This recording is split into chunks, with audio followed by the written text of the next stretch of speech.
Well, I think it's remarks with maybe DOE. a good idea to get the big picture from you at the Department of Energy. And if you don't mind just giving a few words about yourself so people know who you are, and then you can share your presentation or just talk as you desire. Okay. Yeah, I just have a few comments, that's all. So hopefully we'll get you set ahead of schedule for your meeting. But my name is John Latinsky. I'm the Director for Carbon Transport and Storage within the Office of Fossil Energy and Carbon Management.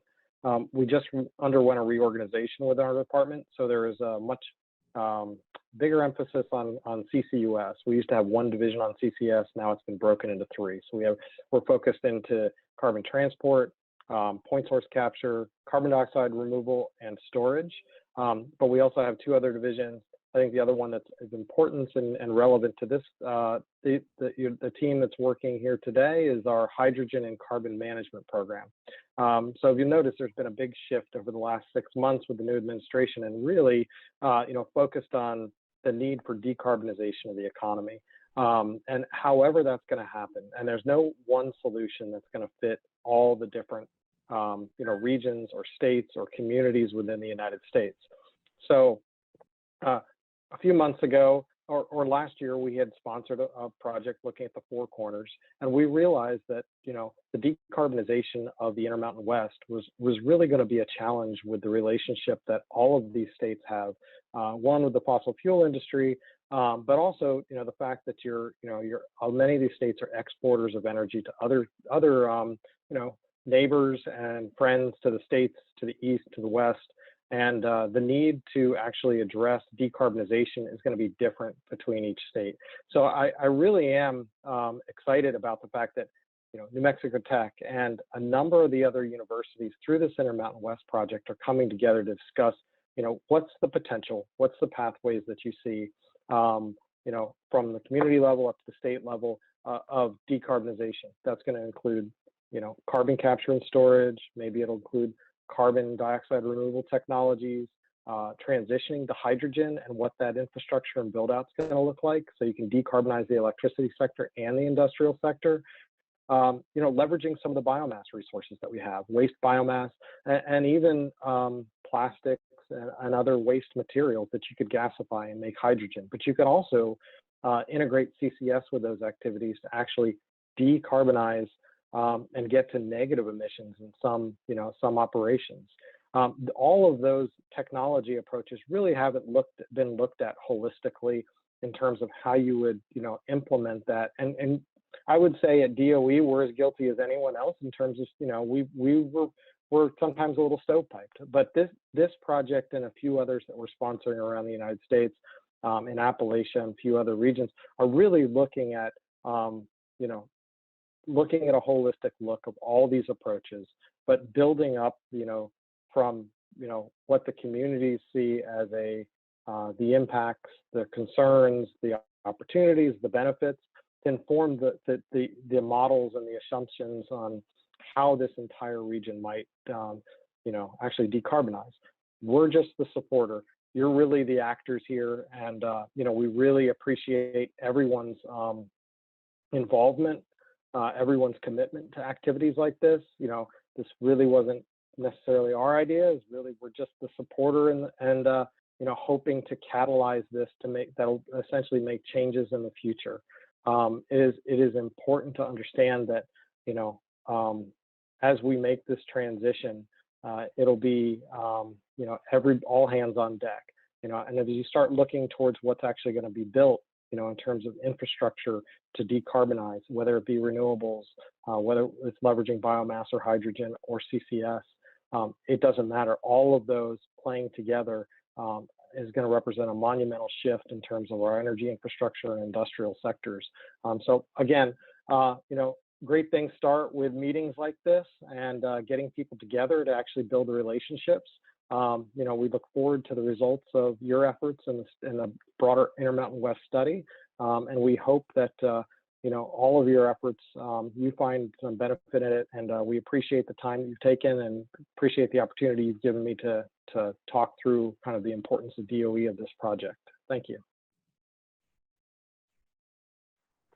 Thank you, John, for the nice introduction. And hope you stick around and hear what we have to say. I think it's pretty interesting stuff. So I'm Robert Balch. I'm at New Mexico Tech, and we've been involved in carbon storage since the 1950s and 1960s. Although at that time they called it enhanced oil recovery. Turns out when you put CO2 in the ground, it tends to stay there in these depleted oil reservoirs. Since 2003, and more recently since 2019, I've also been PI for some large regional efforts to understand where the carbon is coming from, where you can put it, and also how you can get it there. And then the last few years I've been involved with New Mexico energy manufacturing, and we're looking at a bigger picture, which includes a lot of factors that we'll talk about during the panel discussion. So I do have a introductory presentation. I'll share. Hopefully everybody can see that. So as John mentioned, we are talking about a group of people. We're calling ourselves Agi Wells, so that's for the Intermountain West, and we are all about decarbonization. So there's a few important things to think about for New Mexico. These are the big overarching themes that I think are really important. First, you have the Energy Transition Act, and that says by 2040, all energy in New Mexico is required to be carbon-free. This is a pretty challenging thing to do with just renewables. I think that there's an all of the above kind of approach that needs to be taken to really tackle this.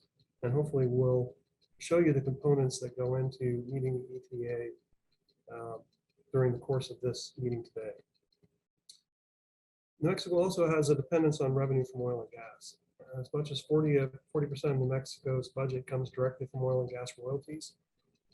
Additionally, half of all education in New Mexico is funded via leasing state lands, and by far the largest leaser of state lands is extractive industries. It's also important in New Mexico to engage and talk with our native communities.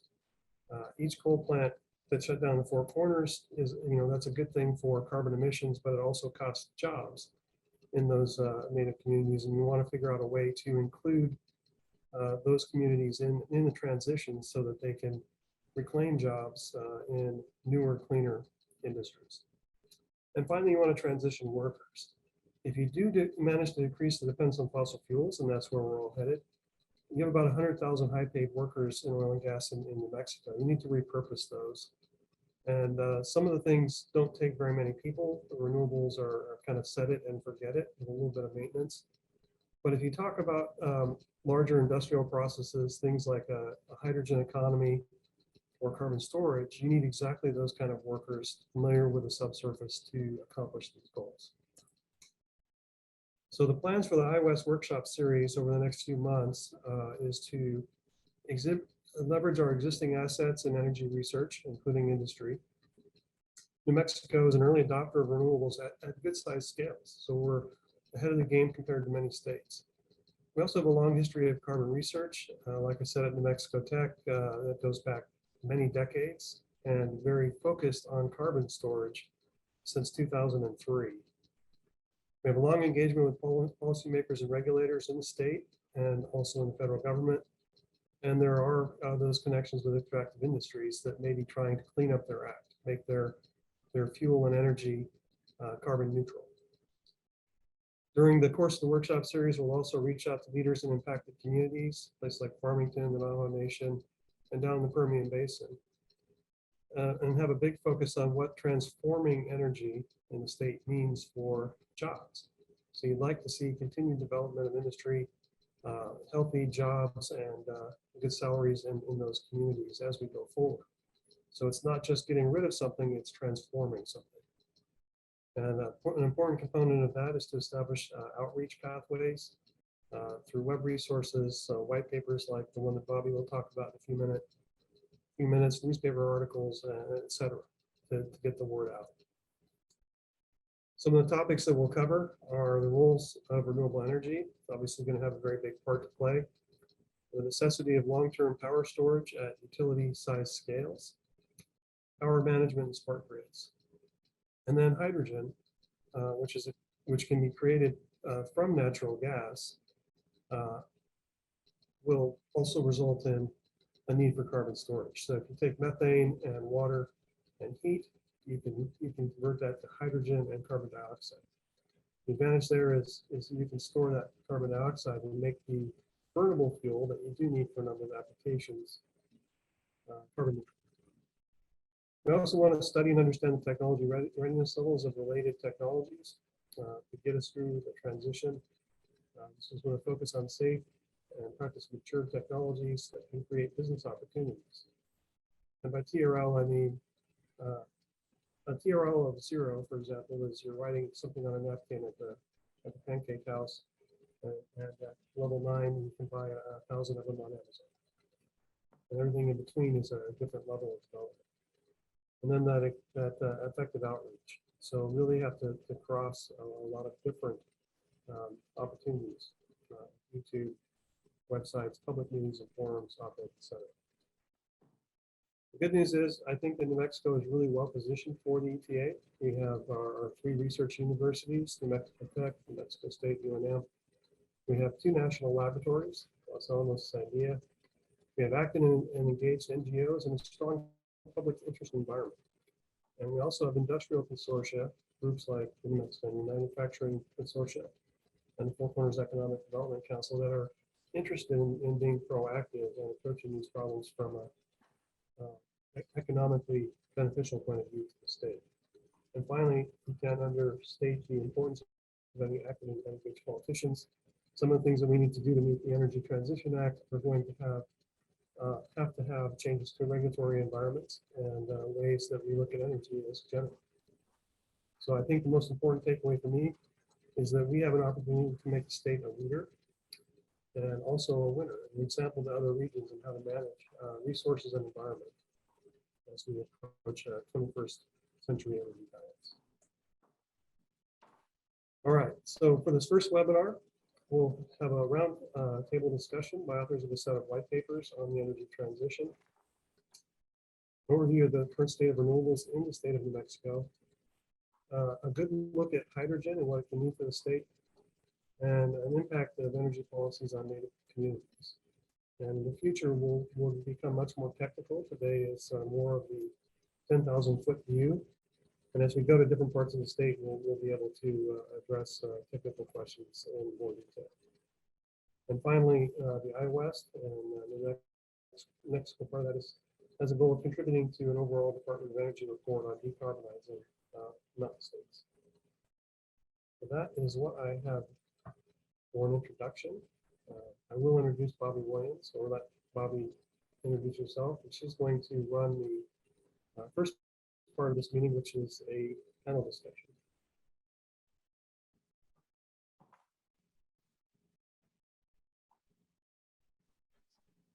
Bobby, there you go.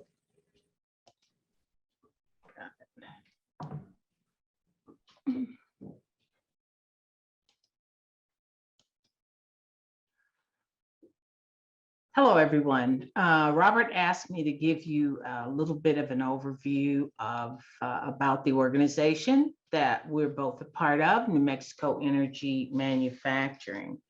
And as you see on the screen there, the mission of the organization is to establish an infrastructure for a sustainable energy manufacturing industry in New Mexico. The organization has been very judicious and very conservative in the approach it's taking to accomplish this mission. And I'd like to tell you a little bit about that.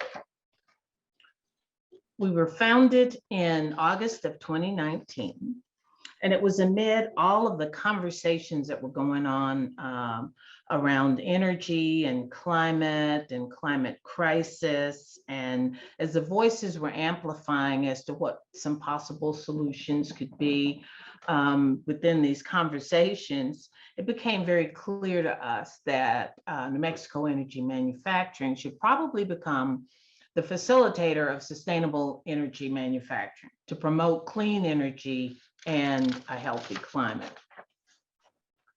So that was in August of 2019. And then around December or January of 2020, a global health crisis occurred, COVID-19. And this was a great disruptor. It didn't extinguish the voice about climate, a climate crisis or anything, but it definitely did usurp the conversations and people's focus, because it's been noted that it is the greatest economic shock in peacetime since the 1930s, crippling, of course, our health and healthcare systems, but also commerce, employment, and investments. And the current antidotes for that, of course, are the vaccines that many and most of us have taken. Now, the conversation, as I said, around the climate crisis was not extinguished, but it was muted somewhat by COVID. Because as people began to think about COVID and think about energy, they realized that a global climate crisis is an even greater disruptor, because if predictions that have been made actually come to fruition, it will be the greatest environmental shock known to man, crippling critical systems that impact our life here on Earth. And the anecdotes for that are clean energy and change in human behavior. And I would like to say that when we speak in our organization, when we speak of clean energy, we're not just honing in on a particular type of energy. The only requirement is that it be clean, cleaned, ED, or clean as it exists and as it is acquired. Now, energy across our globe, and without exception, is more and more being considered as the single most important factor in economic bounce back. And in fact, in our own country, and you know this, and the gentleman that just spoke from Department of Energy has made this very clear, that it's moving to center stage. And the center stage that it's taking is moving us from our huge stimulus plans that we've had in the recent past to a longer term recovery plan. This great disruptor, however, we feel does not or will not tolerate just an evolutionary transition. It's going to require a revolutionary transition, because reducing reliance on fossil energy sources and widening our use of renewable sources amid the increasing demand for sustainability, this has made the reconstitution of the entire global energy system a necessity. Now, here in New Mexico, we see two opportunities for that. We've been looking at energy for quite a while. We've actually been sort of a test bed for a variety of sources of energy here. And we see two opportunities, one being product development and commercialization of advanced technology, and then also the relocation, the recruitment of mid and large size energy and energy conscious firms to our state, because this will increase our private and our commercial domain, and it'll grow our economy. New Mexico, back in 2018, as Robert just mentioned, decided to do its part as a global solution in all of this. And in doing its part, our governor stepped up and actually suggested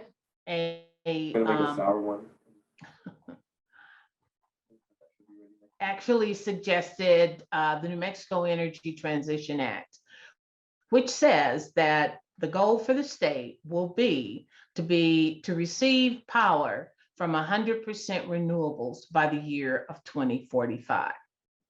So we realized as an organization then that a successful transition is going to require a huge build out of a new generation of technologies, many new devices and processes. We'll need devices for power systems, for storage, for dispatch. We'll need devices to monitor, control, and balance unfamiliar power flows. We'll need devices for behind the meter and front of the meter, for consumers to have more control over their energy consumption. All kinds of products are sort of ripe for the taking to create a commerce around. And we'll need new and beneficial and well-targeted policies and regulations. To make that happen, there's got to be some bold actions taken in our state. And fortunately, we have all of the ingredients to make that happen. We have the intellectual capital, we have energy technology, advanced manufacturing, and we do have a low cost of renewable energy. So the collective wisdom of the organization is to leverage these assets. And that too is a good thing because there's so much going on in our state right now. We have expansive research activity in advanced manufacturing and all the other areas you see there. We have a strong entrepreneurial ecosystem. And in those areas, and there's others as well, but I think the thing I'd like to point out here is that our higher ed institutions are all focusing on entrepreneurism and how to create an ecosystem and ensure that businesses that start here are successful. We have a nascent but developing capital access system. We have 2 national laboratories with close networks and other laboratories. And very important, we have a citizenry that's hungry for sustainable success. So what then is New Mexico Energy Manufacturing? And it's a consortium and an institute. There's 2 parts to us. Well, we see ourselves as architects of infrastructure for commercial energy manufacturing enterprise. And we want to make a distinction that we're architects of an infrastructure and not an ecosystem. And people use those words interchangeably, but we have very carefully defined the distinction between the 2. And we see an infrastructure as being the effective alignment and integration of targeted organized structures with appropriate form, fit, and function. And of course, the important and necessary partnerships for research, manufacturing, sustainable businesses, and so forth. Whereas an ecosystem are integral units to an infrastructure because they are those units that are working towards a generally similar purpose and have many common functions, but their output and outcomes often vary. So it's important not only to establish this infrastructure and make these connections and make these alignments, but also to support them. So in supporting them, the 3 areas that we've identified, one is helping businesses become businesses, building businesses, helping businesses that want to expand, have all the tools that they need to expand, and also addressing leadership as well as the employees that are going to be responsible for making sure that business is sustainable. And then identifying means to adapt to the fragility and instability within the institution. Manufacturing, large scale manufacturing in New Mexico is not very prevalent. So there are certain system dynamics that we're just not very familiar with.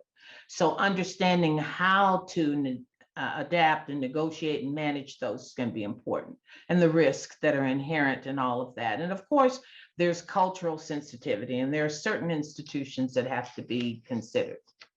So how do we make possible the impossible? Well, I like to use the example of the fact that when you look at prior to 2020, it took 15 years to get a vaccine to market. But in 2020, we did it in 1 year.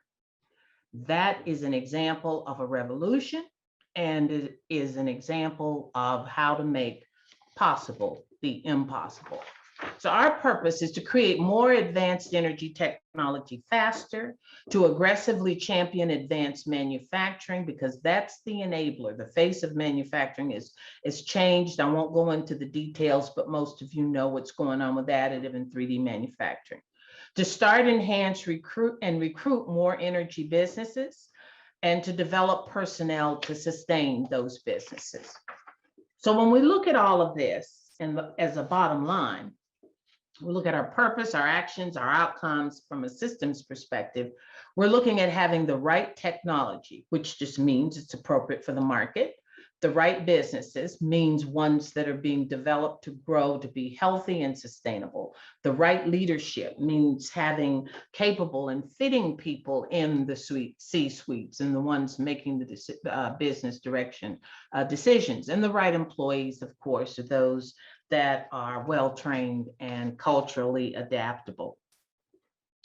This overall effort began, and this is really why we're here today, so I'm going to make a segue here.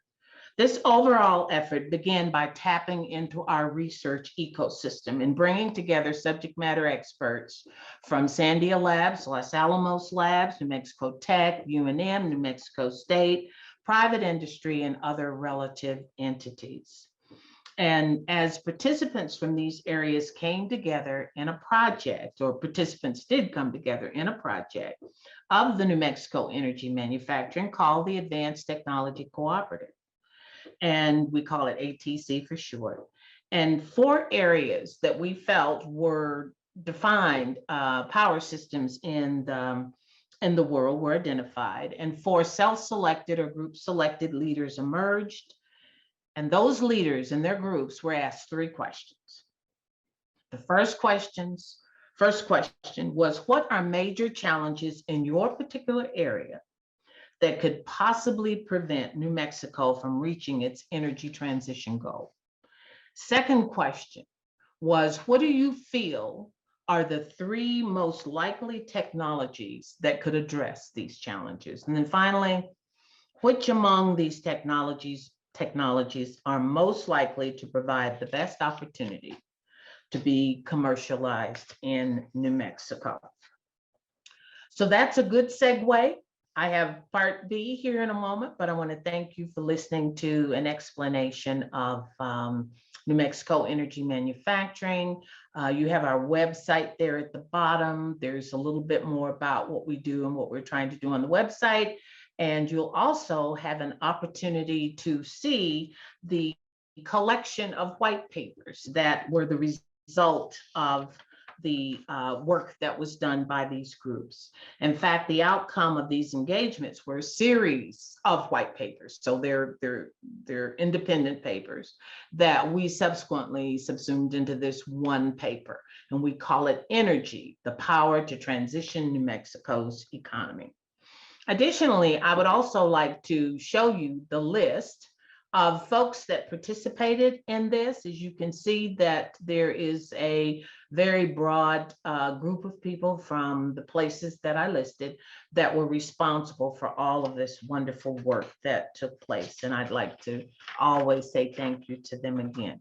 So that being said, I would like to now I got to get out of the share screen mode. Let me stop sharing. And let's move to our next phase, if you will. And our next phase is a panel of those leaders and groups that actually talked about or actually conducted the research and engaged in the conversations. The first person that we have coming to the stage is Dr. Clifford Hope, who will be talking about long duration energy storage technologies. So Cliff, if you wouldn't mind, you can go ahead and speak to that. Thanks, Bobby. Well, good afternoon, everyone. As Bobby introduced, my name is Cliff Ho. I work at Sandia National Laboratories, and I'll be giving an overview of the long duration energy storage section of this white paper that Bobby just introduced earlier.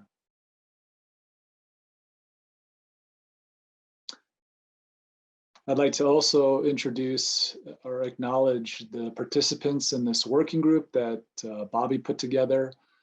A number of different institutions throughout New Mexico. Not all of these people were actually writers or contributors to the white paper, but they were all invited to be part of the working group. The objective of this presentation and the white paper section in particular on long duration energy storage is to provide an overview of large capacity, long duration energy storage solutions that can enable higher penetrations of intermittent renewable energy to provide increased grid stability, reliability, and resilience for New Mexico. And as Bobby introduced, we're basically addressing the ETA, the Energy Transition Act of New Mexico, to provide 100% carbon-free electricity by 2045. So this is in the white paper. I'm not going to go through it, but I just wanted to use this as sort of an outline of the different topics we considered for storage technologies, ranging from compressed air, electrochemical batteries, flywheel, hydrogen, pumped hydro, other gravimetric, and thermal. And in addition to the advantages and challenges for each of these, the opportunities specifically for New Mexico, for example, for compressed air, logic caverns and repositories, thermal on the bottom here, concentrating solar, the seems like an opposite.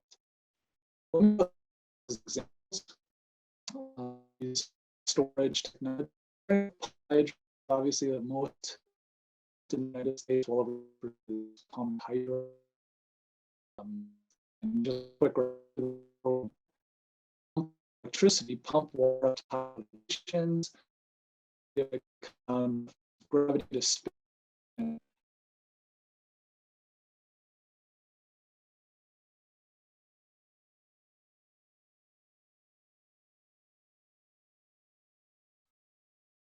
About $200 per megawatt hour, and reasonable round trip efficiencies. Hydrogen and liquid fuels, you'll hear a lot more about this in the next part of the workshop. Quick overview here. Basically, once generated, typically from either electrolysis or some other process in the past, most prevalent is methane reforming. Hydrogen can be then stored in gaseous, liquid, or bonded forms. In this chart, you can find it by Googling this on the web.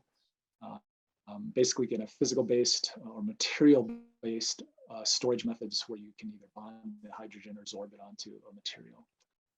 There are some challenges with regard to the efficiency of conversion, weight and volume, but there are specific targets. This is a bit outdated. As you might have heard, there's a hydrogen Earthshot that is intended to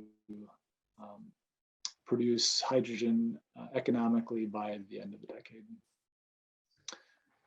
So here are some of the specifications. Levelized cost also in terms of some of the projections that we've seen, also on the order of $200 per megawatt hour. Environmentally friendly, it could be hydrogen is flammable, so safety is always something you have to address. The big benefit is energy density, very high energy density. But efficiency may also be a challenge, round trip efficiency. And then thermal and thermochemical storage.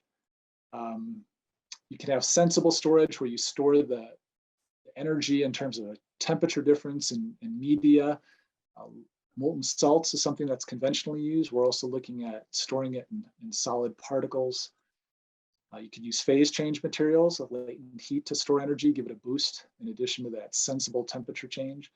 And then thermochemical storage, converting the energy into chemical bonds that can then be used much later for very long duration or seasonal storage. So some examples of sensible storage, the concentrating solar power plants that exist. There's one in Nevada, one in Arizona. These are shown here.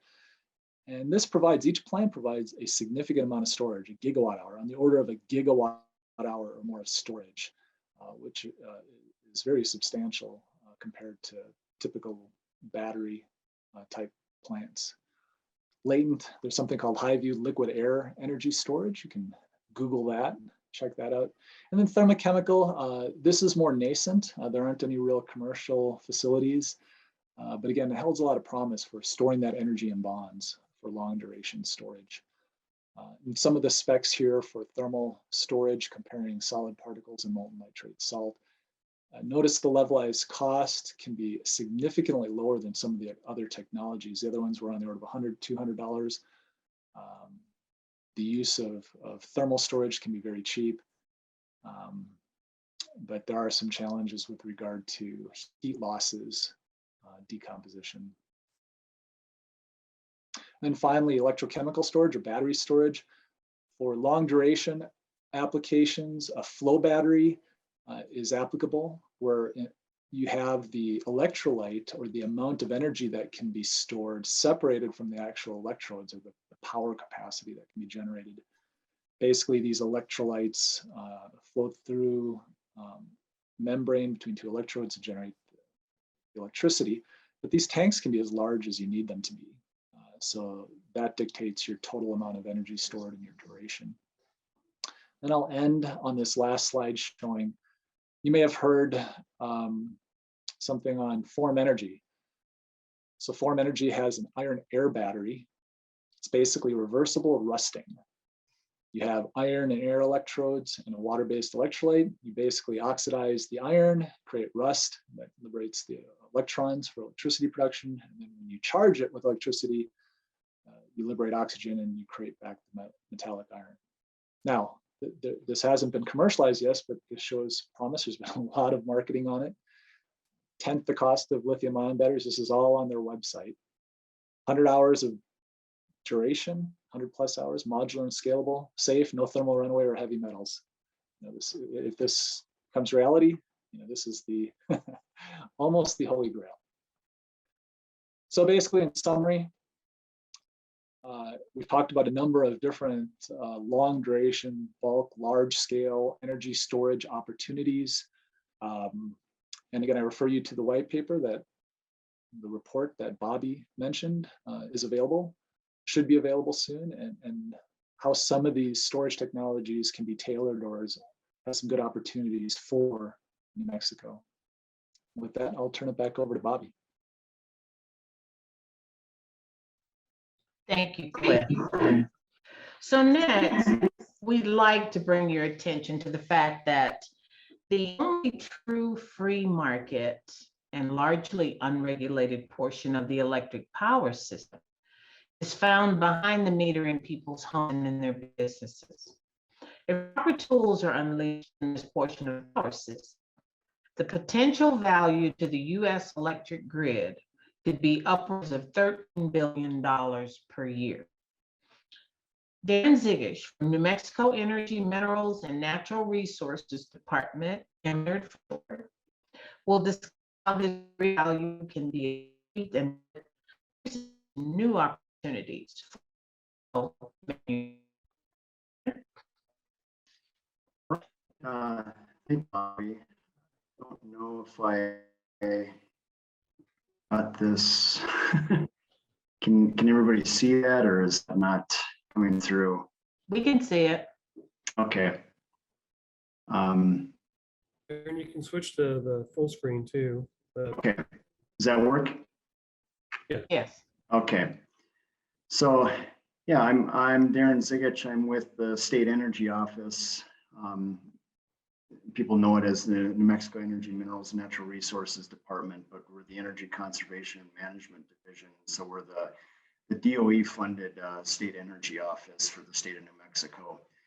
And so I'm not really talking for the State Energy Office, but for the other white paper, one of the other 4 white papers in this this larger paper that Bobby was talking about. So as Bobby mentioned, you know, 13 billion a year. Now, where does this come from? Well, in May, our friends at DOE issued a national roadmap for greater interactive, efficient buildings, and in there, it talked about mid-level potential for interactive buildings, you know, both on energy efficiency and grid, you know, demand side management. And they came up with 284 terawatt hours in annual electricity savings nationwide, and 78 gigawatts in peak electricity demand savings if the bulk of our buildings and homes had some grid interactive capabilities. To put that in perspective, New Mexico uses 25 terawatt hours a year and about 5 to 6, 7 gigawatts of power at peak demand. So that's like getting rid of a dozen New Mexicos from the national grid. So it's a not, you know, it's a good chunk. Where can these savings come from?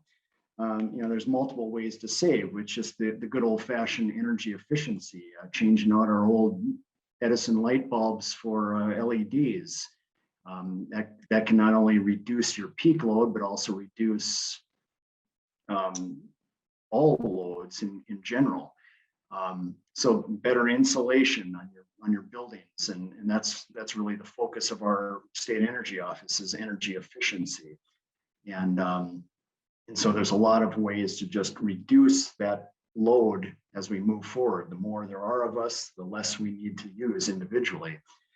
Then there's the simple load shedding.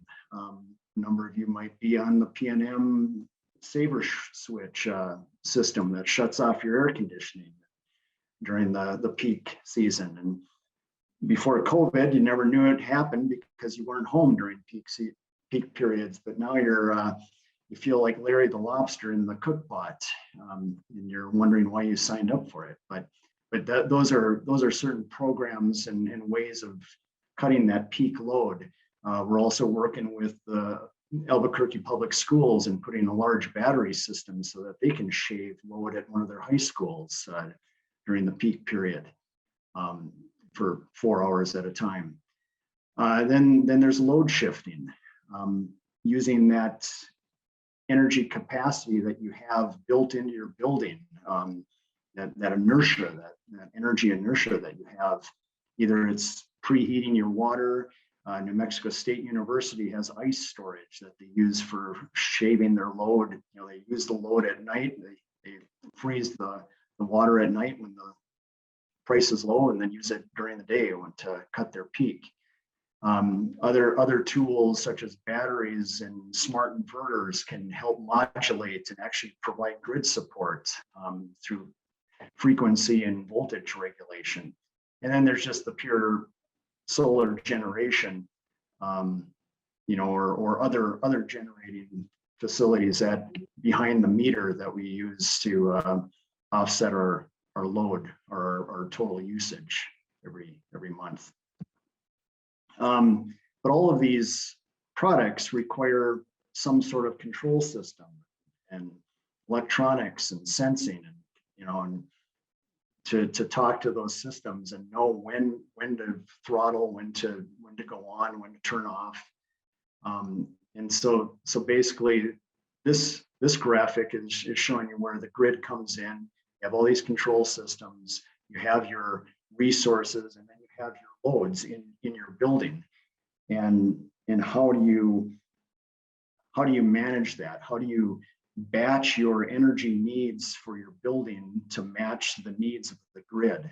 And that's where the key is, we believe, in this area, in the large box, where the opportunities exist for manufacturing in New Mexico and elsewhere. Commercially available, we're talking about things like smart thermostats, water heaters that can talk to the grid currently and throttle as needed.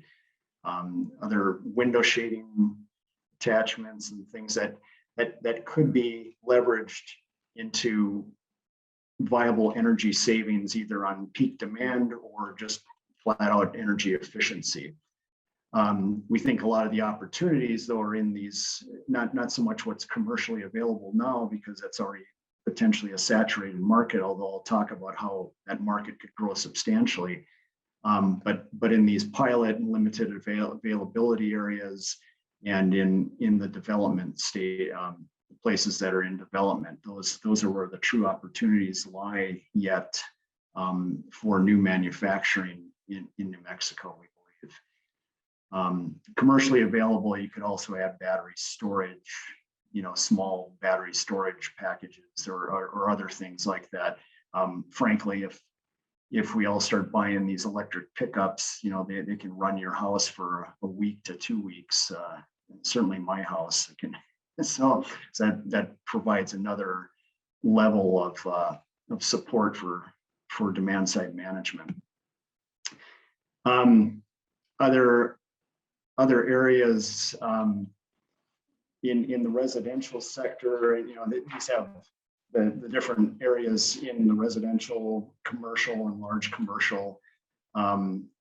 You have your physical systems that you're trying to manage, and then you have the sensing equipment, all possible, just even the software that controls all of these things is a possibility for, quote, manufacturing in the state.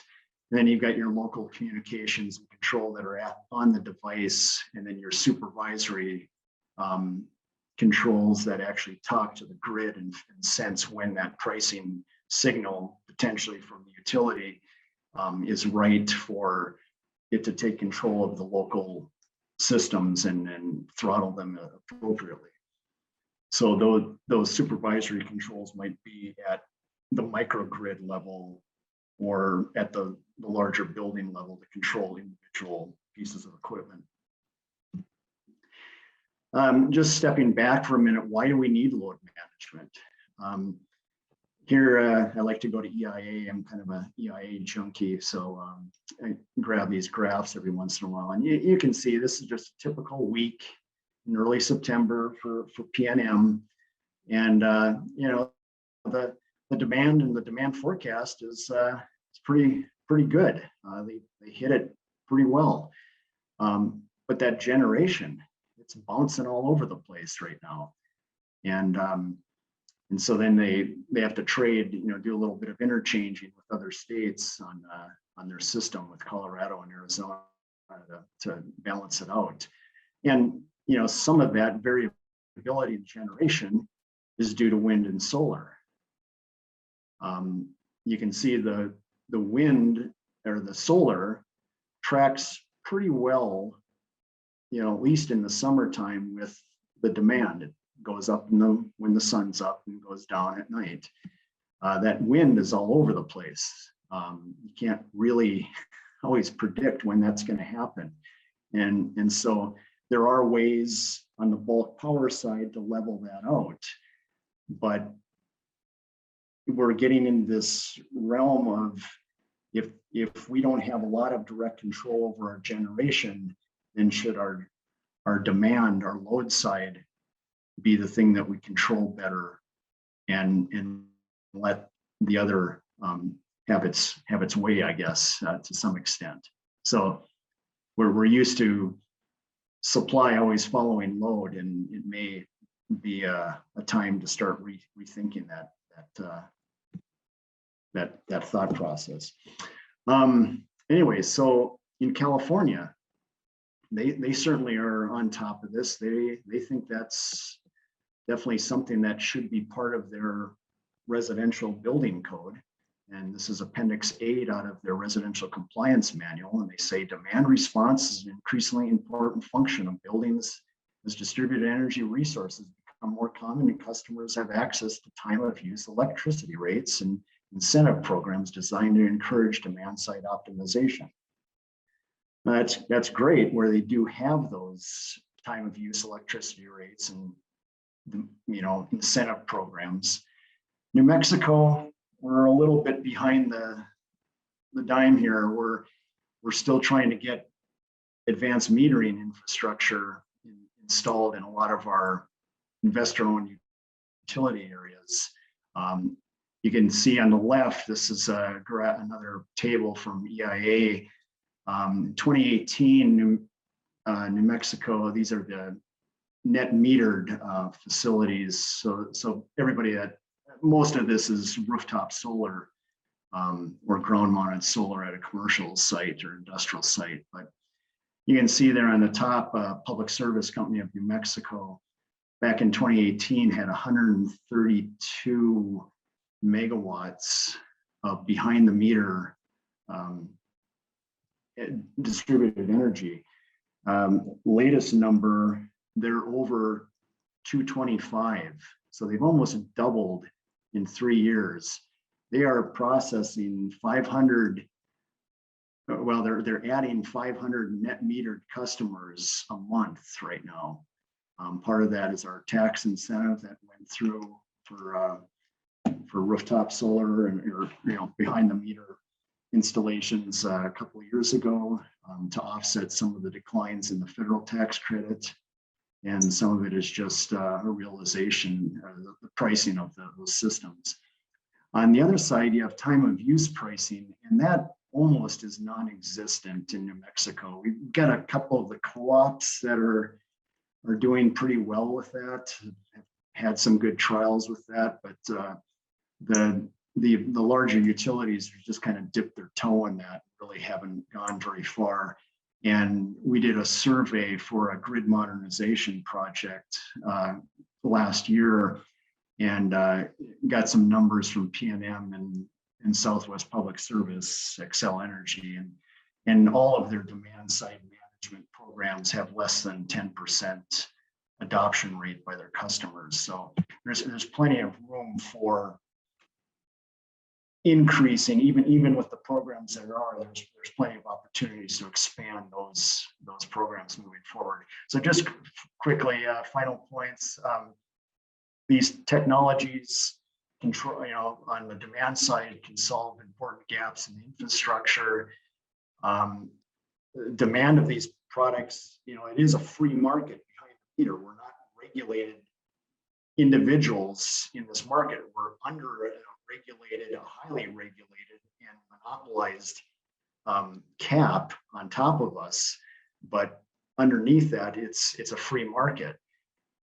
So if we can get a little bit of that restraint lifted on the upper level on the grid side, then this market could take off.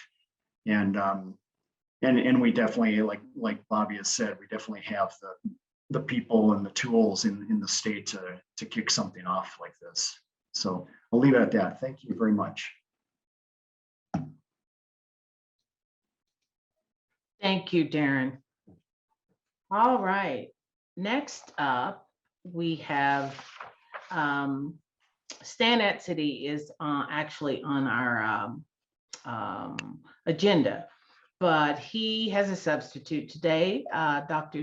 Satish Ranade from New Mexico State University, that's going to talk about power electronics. I always view power electronics as being the circulatory system for power systems. So Satish, can you take it away, please?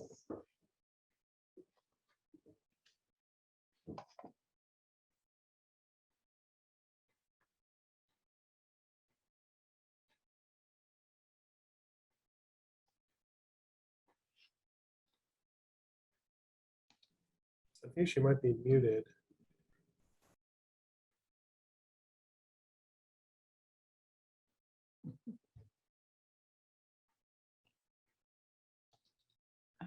I apologize, I was muted. Thank you. Again, Satish Ranade, retired from New Mexico State University. And I'm playing Stan Etcity today, who, along with Bobby, led a small group that looked at power electronics. And I was going to say something really fancy, but I really like what Bobby said, the circulatory system, which is a very good way of looking at power electronics. And we had several from NMSU and Sandia on this team. Power electronics is the enabling technology. Ordinarily, it would be a little bit difficult to integrate a battery, a flow battery, a different kind of storage system along with solar and wind. Power electronics not only provides a good way to integrate all these diverse systems, but in doing so, power electronics can also make the grid itself more flexible and therefore stronger. The applications of power electronics range all the way from very, very large systems like the DC transmission line that goes from Portland to LA, 5,000 megawatts, 500,000 volts, to little USB chargers and things of that nature. So wide-ranging applications. Many of the applications are extremely mature. And a good example is electric vehicles may not be so mature in terms of how many years they have been around, but the equipment there is extremely reliable. Relative to that, power electronic applications in the grid lack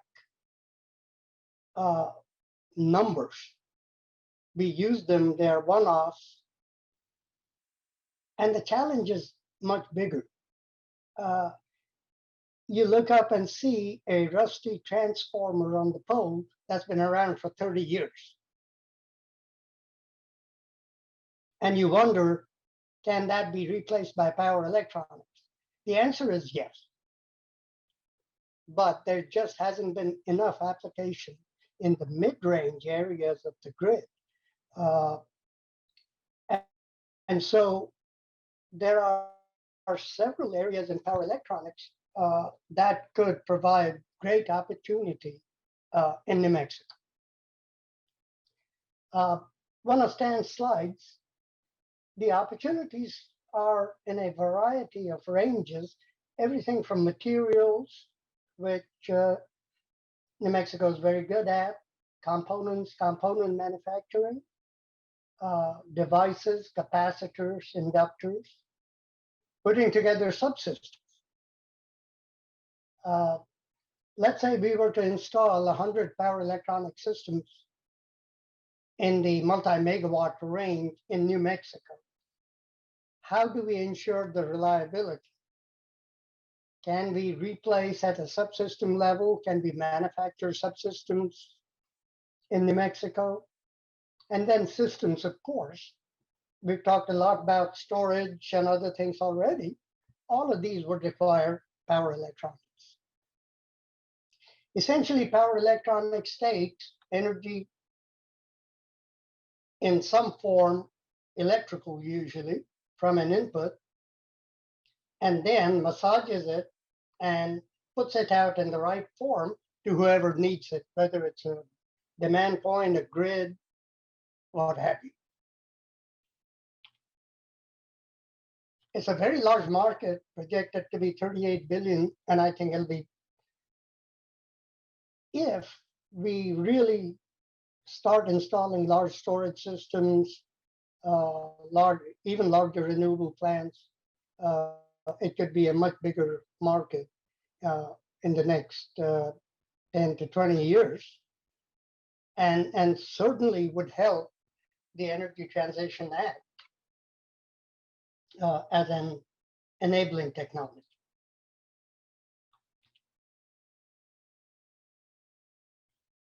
One of the things the group did was try to identify areas in the manufacturing space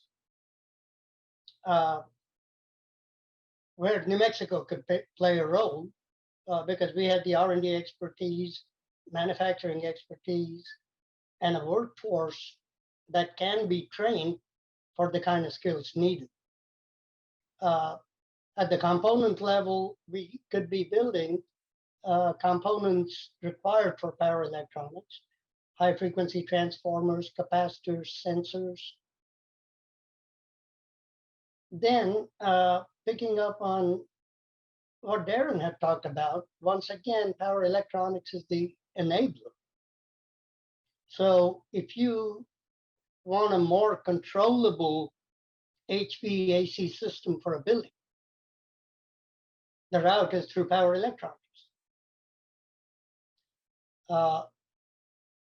And one area, again, that one would, well, we do know a lot about it. We know how to do it, but it certainly hadn't shown up, is increasing the efficiency of end-use appliances, right down to washers, dryers, and refrigerators, with variable speed motors and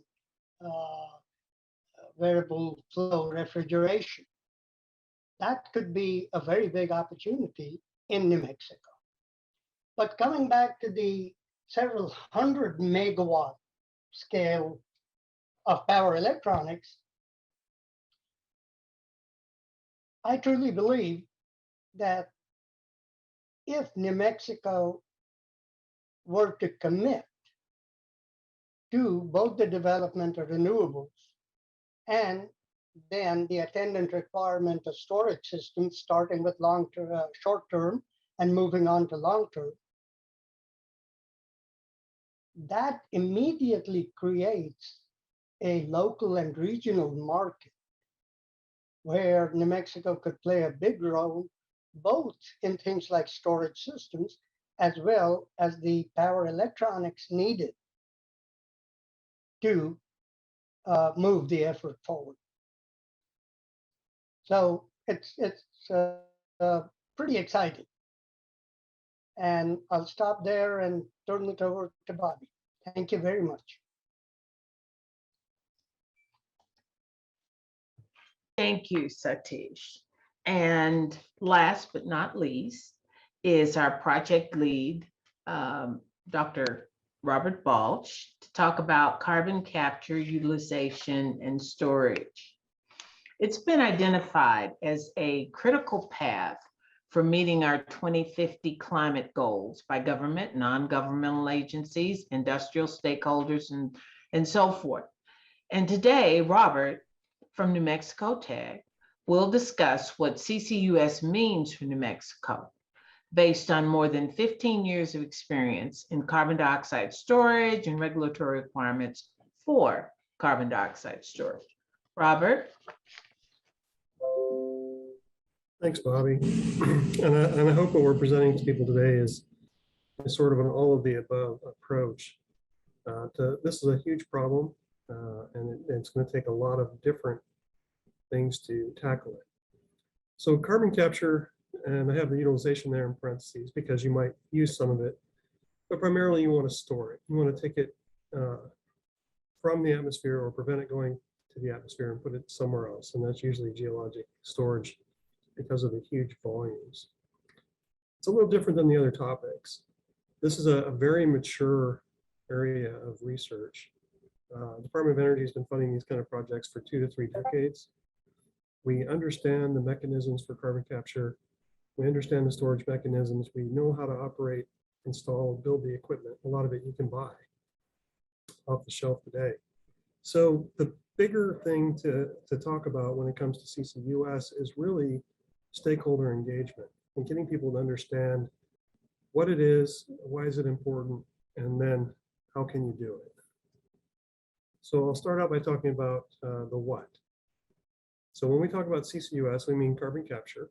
That's the process of capturing CO2 from power generation, other industrial processes, or by direct air capture. So you have power sources like coal and natural gas. You have cement manufacturing, steel, fertilizer, ethanol. Many of the industrial processes that we use as humans in our modern life emit CO2. People don't really think about it, but cement all by itself is responsible for 8% of CO2 emissions on the planet. So capturing it, we have the equipment, we know how to do this. There's a cost associated with it, but I think that the cost is less than the cost of not doing it. Utilization, that is making use of captured CO2 in some manner that secures the CO2 from release in the atmosphere over very long time periods.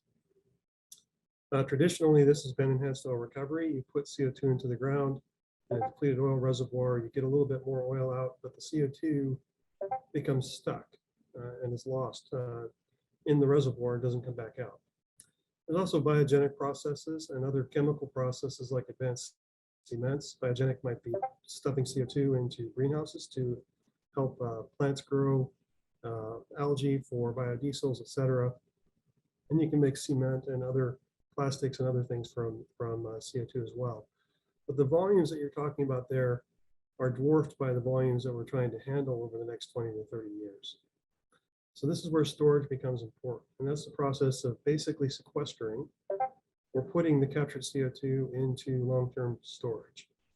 So the number 990 years there, that is in reference to the fact that if I exhale right now, I just emitted some CO2 molecules. The average residence time of those molecules in the atmosphere is 990 years, or it gets used for some other thing in the environment. So the next thing is the why, and I'm going to spend a lot of the presentation on the why. Why is CCUS important? Well, world carbon emissions are huge. From human activities right now, we're looking at about 33 billion tons of CO2 every year. And this is increased from pre-industrial times. Actually, around 1900, it was about 2 billion tons per year. World leaders do realize this is an issue, climate change, periodically meet to address the hazards of these emissions and make agreements. So there's a saying that I really like, and it's scientists will tell you what is possible, engineers will tell you what is doable, and politicians will tell you what you must do. And what they're telling us we must do is stop putting CO2 into the atmosphere. And if you look at the Paris Accord, it defines CO2 emission reductions needed to avoid more than a 1.5 degrees C or 2.7 degree Fahrenheit change in average global temperature. To accomplish this, we need to reduce global emissions by 60% by 2050. And the industrialized countries are going to have to take the larger share of that burden. They're going to have to reduce by 80%. So what does this mean for the US and for New Mexico? Well, here's some data. This is our 33 gigatons of CO2 emissions right now. You can see that it's gone up significantly since pre-industrial times in 1850. This is where we need to be by 2050. We need to be at 13 gigatons. So that's a precipitous drop. And what you end up with is the goal for industrialized countries to drop 80%, the world to drop 60%. So projected drops in CO2 emissions fail to meet the Paris Accord. This is a long-term plot showing predicted CO2 emissions for large industrialized countries in the world. The US, you can see here is this green line. It's been steadily declining ever since 2000. And we're projected to drop by 35% over the next 3 years from 6.8 gigatons to 4.4 gigatons per year of emissions. That's good news. But is it enough? Well, you have the whole world to look at. So China actually will keep growing until around 2030 and then start to taper. European Union is on track with the US. But other countries like India and countries that aren't on this plot, like Africa, countries in Africa, in other parts of South Asia and in South America, are all projected to go up in emissions. So we're not going to get there, at least at the rate that we're going right now. That rate has to change. So this is a global energy consumption by source. And we will have a broader adoption of renewables by 2050. But we'll still leave more than 60% of world energy coming from hydrocarbons, and hydrocarbons produce CO2 when they're converted to energy. Just to look at it in a different way, this plot shows the major components of energy predicted in 2050. This is from Statista, but this is data from the Energy Information Administration, a government agency in the US that looks at energy. Coal is the top bar there. And you can see that it is not remarkably different in 50 years than it is right now. In fact, it's actually higher than it is right now. That's because countries that need cheap energy are going to go after coal. Oil is in green, red is natural gas. You do see a growth from a few percent to around 20% for renewable power in that time period. But it's not enough to get the world away from hydrocarbon dependence. That means we have to be able to deal with carbon dioxide. So US total emissions are right now about 6.8 gigatons per year. And to meet the Paris Accord, we need to drop to 1.4 gigatons per year by 2050. This means that we must remove or mitigate a total of about 162 gigatons of CO2 by 2050. That's storing or getting rid of approximately 4 to 5 gigatons every year. So you either have to offset that amount of power generation that generates CO2, or you have to take the CO2 from that power generation and not put it in the atmosphere. I know this plot is very tiny. This is from EIA.gov. This shows where New Mexico is compared to the other 50 states. And I'm going to blow up the part that has New Mexico in it. New Mexico is 37th in the list of states in the US for CO2 emissions. and we met about 46 million tons per year in 2018. And that's actually about 0.7% of US carbon emissions. To meet New Mexico's share of the responsibility to the state needs to mitigate or store 1.1 gigatons of CO2 by 2050. To put that into perspective, New Mexico has already stored 1.3 gigatons of CO2 in enhanced oil recovery projects over the last 40 years. So this is at the scale of things that we already know how to do and have engineering solutions for. Also, research in the state that we've been doing at New Mexico Tech for nearly 20 years has identified 23 gigatons of CO2 storage potential in the subsurface in the state of New Mexico. Okay, so how do we meet these goals? Switching completely to renewables is a multi-generational change, and we only have one generation to accomplish the reduction in carbon dioxide. You need major advances in energy storage, grid management, and power electronics, as have been discussed by the other panelists. It's also a huge infrastructure request. Just back of the envelope calculations, solar panels to power the entire United States right now would completely cover New Mexico and Arizona, and would require terawatt-sized batteries to go along with it. I'm not saying we can't get there, and obviously those solar panels and wind farms are going to be distributed across the US, but it's a hard thing to do, that big of an infrastructure change in the short time we have to affect the change that needs to be made to avoid a climate issue. So we need to be able to use existing energy sources while the transition is made. And in fact, we have to figure out ways to clean up the emissions from those sources so that other countries that are not going to stop using those resources can take advantage of those technological developments. The nice thing about New Mexico, we can leverage our existing energy assets and subsurface experience. We have a highly trained workforce of 100,000 energy workers that know how to build pipelines to move CO2, know how to deal with putting wells into the ground to put it into subsurface storage, and know how to manage surface equipment. Just a little bit on the technology side, a little history of carbon storage research in the US. Like I mentioned, enhanced oil recovery has been doing this for going on 5 decades. There's a large literature and project base in the US and Canada. We have more than 2 decades of carbon capture and storage research sponsored by US DOE.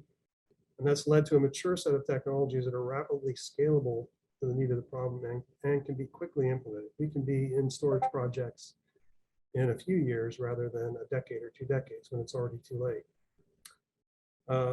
They started with the regional carbon storage program, partnerships in 2003. They divided the US and Canada up into 7 areas. Each of those areas identified sources and places to put CO2. They also did pilot projects all the way up to 1 million tons of storage to demonstrate these technologies. And really the partnership program wrote the best practices manual for carbon storage. That led to Carbon Safe in 2016. This is a program to promote large-scale capture and storage for coal plants. A little bit later on, Peter Mandelstrom will talk about the San Juan project. New Mexico Tech has a Carbon Safe 3 program.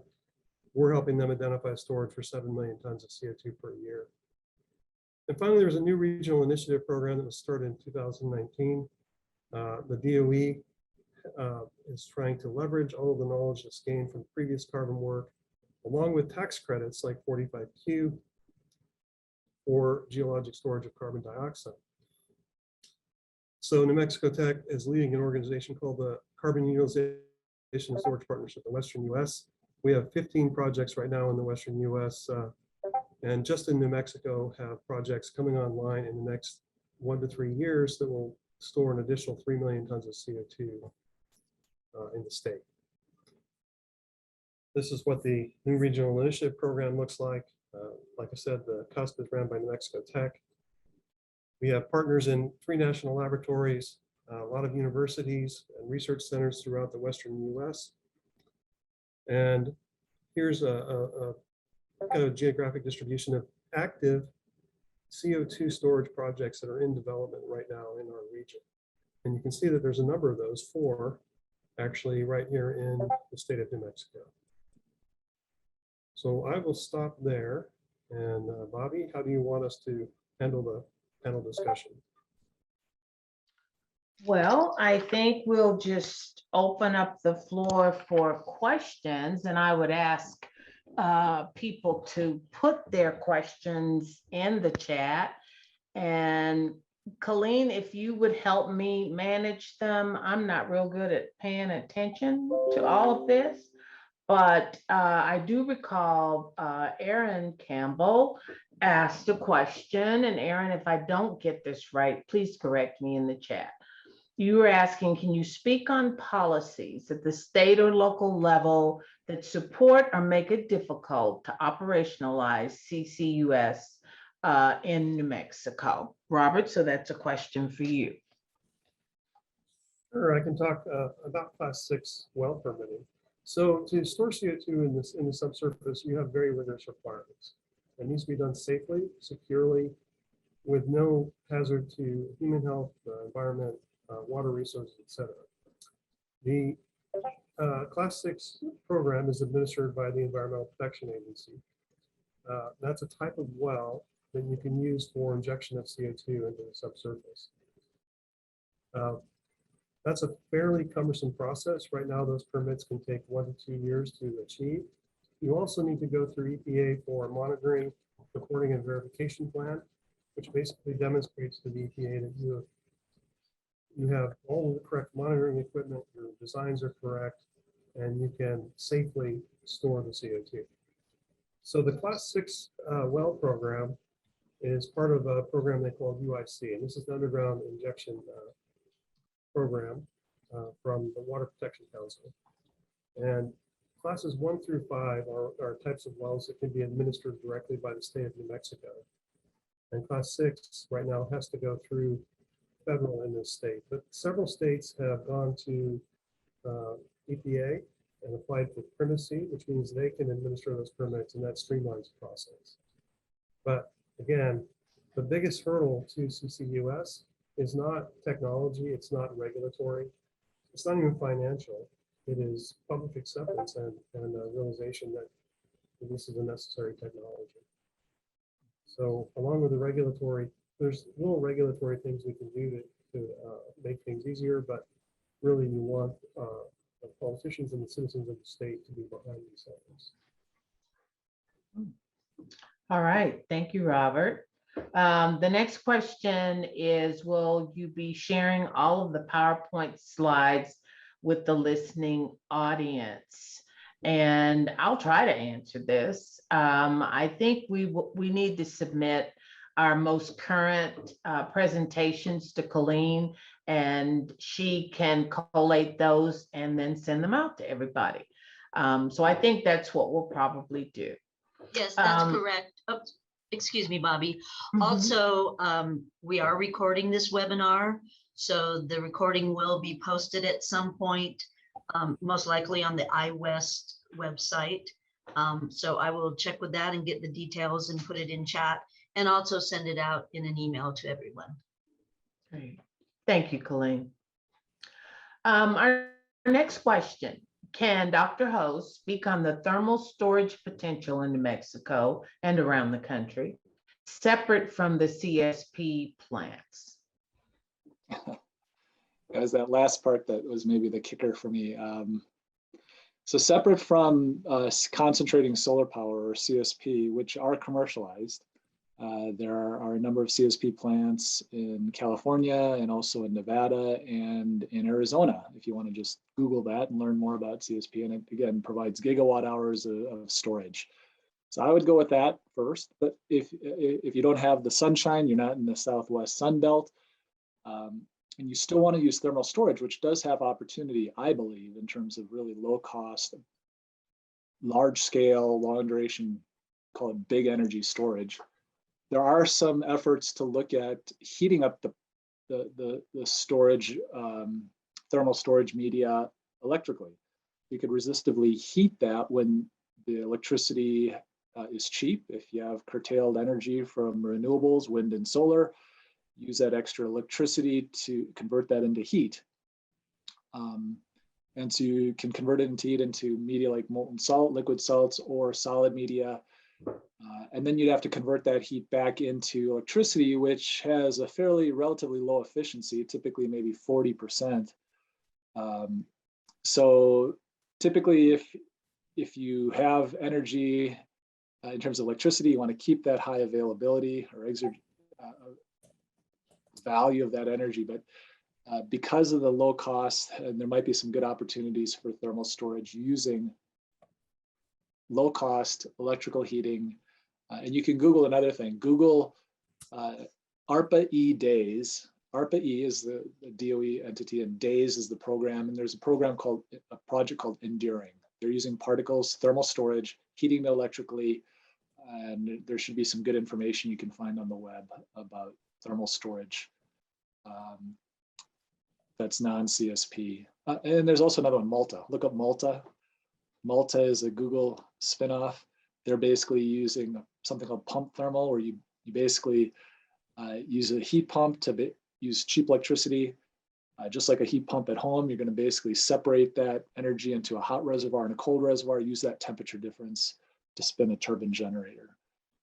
So heat pumps, sensible thermal storage, Google Malta, Enduring. Thanks, Bobby. Okay, thanks, Cliff. Our next question comes from a colleague, Cliff, and I think Hank is saying CCUS in New Mexico seems like a practically reachable goal. I guess this question actually is for Robert. Since the total carbon dioxide emissions is relatively low, how scalable is the CCUS on a commercial scale for regions where industrial development is much bigger and much more reliant on fossil fuels? Robert? So I'll talk about the New Mexico part first. So in New Mexico, we have about 46 million tons a year. And our share, if you will, of the U.S. responsibility is about 1.1 gigawatts of CO2 removed by 2050. And that's very achievable for the state of New Mexico. Just the 4 existing storage projects, along with existing enhanced oil recovery projects, will be about 600 million tons over that 30-year period. So we only have to double our injection activities to get there. Very achievable for us, and the technology and the people are here to be able to do that. But if you look at Texas, I mean, they're a couple of orders of magnitude higher than we are on carbon emissions. California, more than 5 times, right? How scalable are these technologies in those places? In places like Texas, where you're heavily hydrocarbon dependent, it's very scalable. You have a lot of infrastructure that's already built to manage transport of gas and fluids. You have a lot of subsurface knowledge from depleted oil fields and associated saline aquifers that you could put the CO2 into. It really comes down to pure economics. And right now, the world has 2 ways of incentivizing CO2 storage. You have the stick model, where they give you a very large tax if you emit CO2. And you have the carrot model, where you get a credit or some sort of a benefit for doing that kind of activity. The U.S. is pursuing both of those. Right now, the one that's very large and discussions are the 45Q tax credits. You get $50 per ton of CO2 tax credit if you store that CO2 rather than emitting it. This is a big economic driver, and other regional partnerships in the Southeast, the Northeast, and Northern Rockies, we're flooded daily sometimes by people that are trying to get involved in these projects. We have 30 potential projects right now just in the Southwest. These are people that want to turn their dirty gas power or their dirty coal power into hydrogen and store the CO2 that comes with that conversion. So I think it's very scalable. But it does mix in with everything else. There's no single thing that's going to solve this entire problem over the next 30 years, unless we suddenly get fusion next week. It's going to be very difficult to accomplish it without doing a lot of things. We have to grow renewables. We have to change the way we use power and the way that power is managed. You have to optimize your grids. And then you also have to realize that you're not going to get rid of the fossil fuels as fast as you want to. And that means you have to handle the pollution from it, CO2. So these are all things that, when combined together, will kind of meet that problem. probably answered 2 questions. Okay, and we have a question from one of our legislators, and that is, are there legislative changes you're seeking now at the state level? I think that's to you, Robert. That might be a better question for Darren, but no, we're not actively pursuing anything. What we're trying to do right now is educate our legislators and our regulators so that they can understand the changes that they need to implement. And that's not our role to go out and lobby or anything like that. We want to show the potential, and as you're aware from the New Mexico energy manufacturing side, we want to show that it's not all bad news. You want to be able to grow the economy and grow industry while you're becoming cleaner and greener. Yes, you're exactly right. And we want to do that for all of our phases of power, of the power systems. Let's see here. These questions are coming pretty fast. Let's see. Bobby, if I could just give a quick answer. This is Peter Mandelson from Enchan. Representative Matthews, Enchan and others, including people on Dr. Balch's team, are having, as he said, an education process to explain to legislators that there would be a benefit for state revenue if we had something called pore space legislation, PORE, to be able to store the CO2 under state lands. It's something that is also being discussed in the US Congress for federal lands. There's obviously private land, but as you look at the various aquifers, the various storage basins, rather, such as San Juan Basin, it's a checkerboard of federal, state, and private. So we and others think that there's a possibility between now and the next session in 2022 to talk about the benefits to the state of pore space. It's very early days, but just wanted to let you know, Representative. Okay. Thank you, Peter. And there's another question I think that is being asked. I don't see it on the screen here, but I've certainly heard it. And Robert and I've talked about it. And that is carbon dioxide injection into deep formations, is that safe for groundwater, Robert? You can't even get a permit to drill unless the EPA has approved it, or by proxy, the state has approved it. So the technologies that we've learned over many decades of CO2 storage research is how to make cements that, so first of all, what you do is you drill a hole in the ground, and you put a piece of pipe in that hole, and you put cement between that pipe and the rock. Then you'll put another layer of pipe into that existing pipe and cement that pipe in between those. And then a third time, you'll do that again. So when you're in predictable groundwater, you actually have several inches of cement, several inches of steel, chromium steel, stainless steel, several inches of cement, several inches of steel, and once more again. So you end up with that much a very impenetrable material between any groundwater and the CO2 injection that occurs. But even then, you need to monitor your injection on a very regular basis to the satisfaction of the federal EPA that you're doing it safely, securely, without any leakage. Just to amplify what Dr. Balch said, Enchant and New Mexico Tech has been working for a year on its application for, as he described, the Class 6 wells. The review alone is going to take 2 additional years, and then there's a 50-year monitoring period. So as Dr. Balch said, this will be very safe. It'll be physically separate from drinking water, and there'll be a rigorous environmental review, and then 50 years of actual monitoring. Okay. Thank you both again. Cliff, you said you'd like to address some questions about state funding. Well, Representative Matthews asked a question. It says, second state legislator question, assuming it was available, would state funding help leverage progress in developing, implementing solutions you've identified? It's from Representative Marion Matthews. And speak on behalf of myself, and as Robert said, we got to be careful. Sandy Labs in no way is lobbying or doing anything to try to influence any type of policy or anything like that. But speaking personally for myself, what I think would be an excellent idea is to help promote demonstrations. I mean, it's all about getting the technologies out there that we've identified, doing some pilot scale or larger demonstrations. We heard about the hydrogen hub and the activities going on in the Northwest. Secretary Granholm recently visited with Senator Heinrich. Demonstrations and hubs where we're demonstrating renewable energy technologies and in my interest, storage technologies. I'd love to have a CSP, a concentrating solar power or solar thermal storage demonstration. Maybe having a state-funded or combined state and federal funded. Most of the work I do is with DOE, EERE, and the CSP program. But having some sort of a collaborative program, funded program, doing demonstrations that benefit the state, using resources, our abundant sunshine in Mexico, our expertise in CSP, born largely out of Sandia. I think that'd be great. Okay, great. Thanks, Cliff. And I certainly agree with you.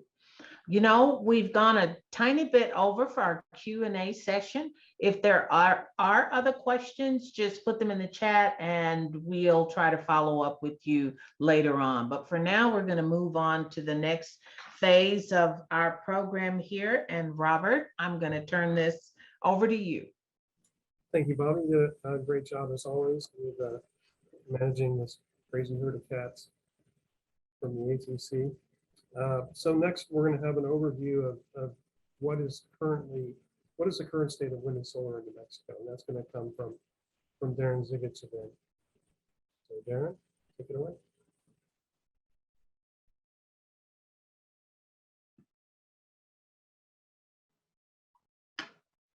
All right. Can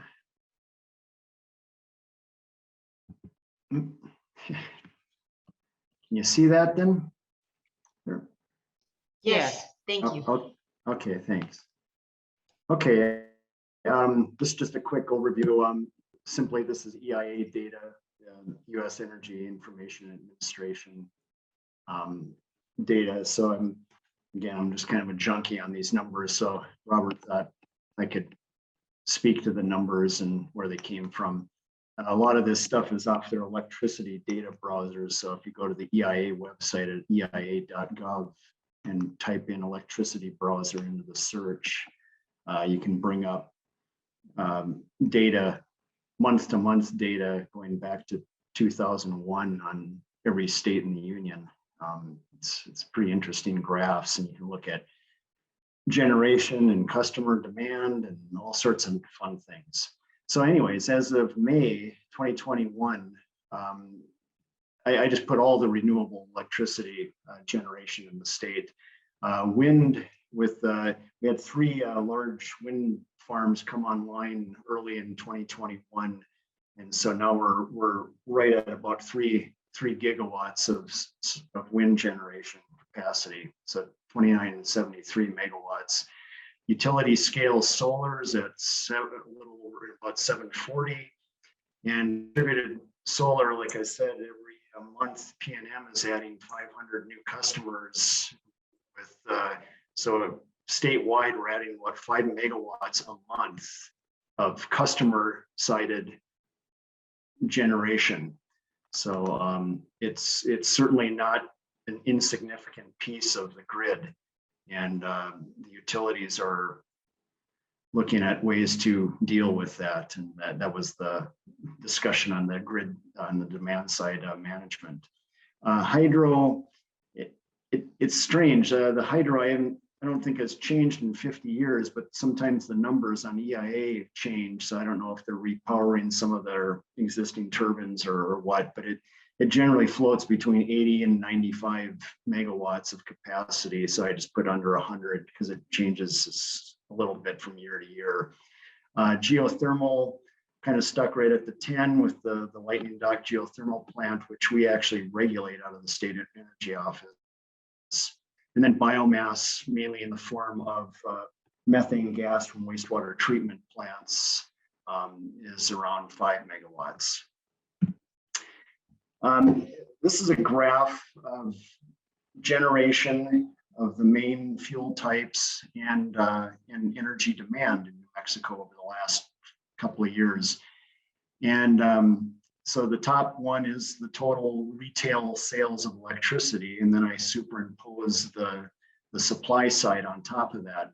So blue is coal, orange is natural gas, and renewables is green. And you can see that actually dating back to the spring of 2018, when after the two San Juan generating units were shut down in December of 2017, and then a little bit of an issue at the Four Corners plant sent coal generation plummeting in the late winter of 2018.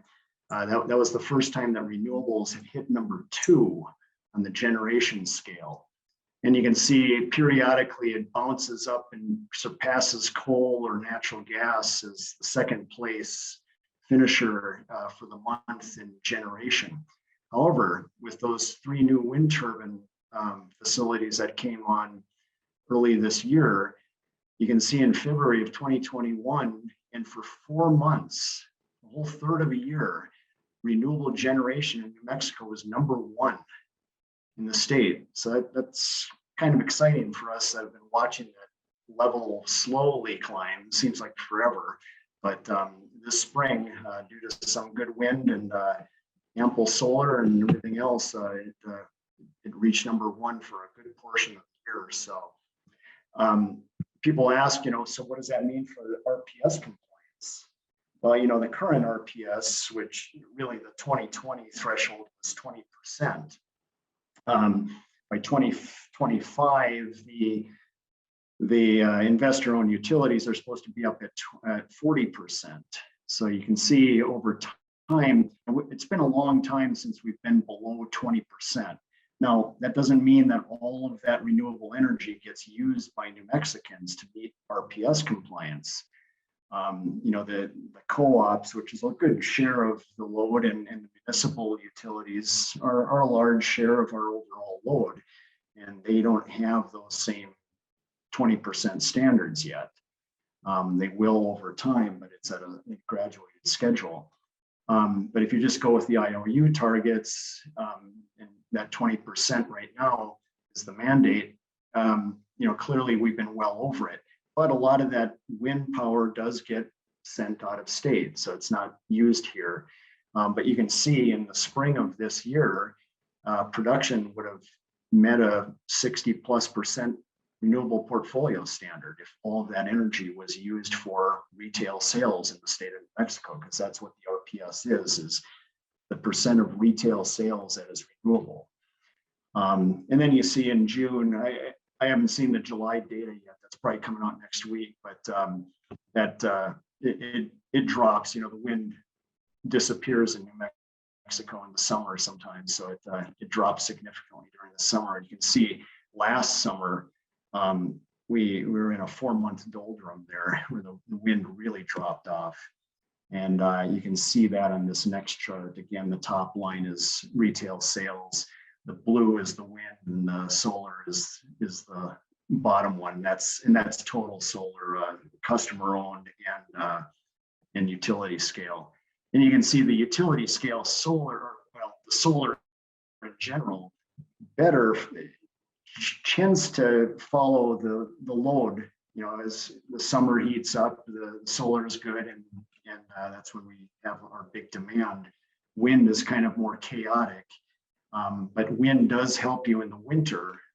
And if we all switch to electric heating in the future, that is going to become more and more important, because that winter peak is not only going to be your Christmas lights that you plug in, it's going to be other things that get lit up in the winter. It takes a lot of energy to heat homes, and that wintertime peak will, I think, start to exceed the summertime peak. It already does in a few of our co-op areas where wintertime activities exceed the summertime. But that's just a quick overview of where we stand with wind and solar right now. And if you cut out those other renewable generations, the wind and solar is the bulk of that. So, at times in the spring now we're up over 60%. All right. Thanks for the nice overview, Darren. Yeah. We have time for questions if you would like to demonstrate your Sure. The masses. I think there's one in there right now. There's a statement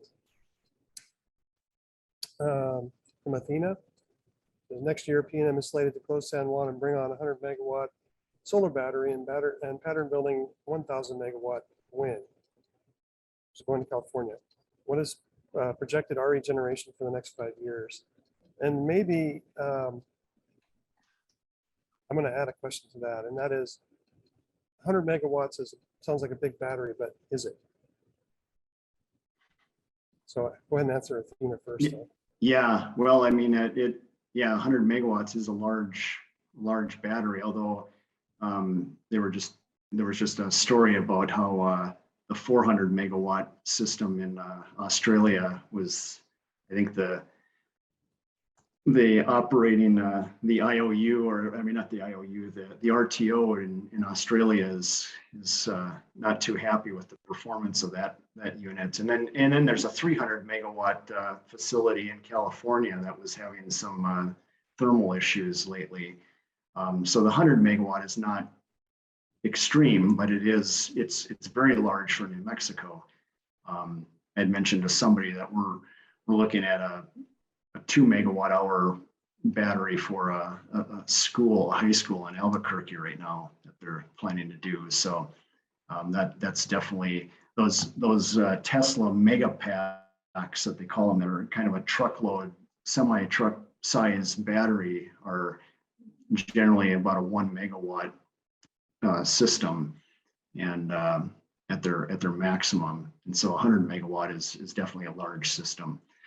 But again, like Cliff and all of you others will say, that the batteries are not the ultimate solution for long duration storage. And you can see where on the wind scale, wind and sometimes solar in the winter will just disappear for months on end. And what do you do for those 4-month periods where it just will not blow? You need something that's going to levelize that, and maybe transmission is the answer. But that has limitations too. So it's going to be an interesting. And to Athena's question, you talk to the folks at RETA, and they'll say that all depends on the future build out. It all depends on if we can get transmission to the places where they want to build those things.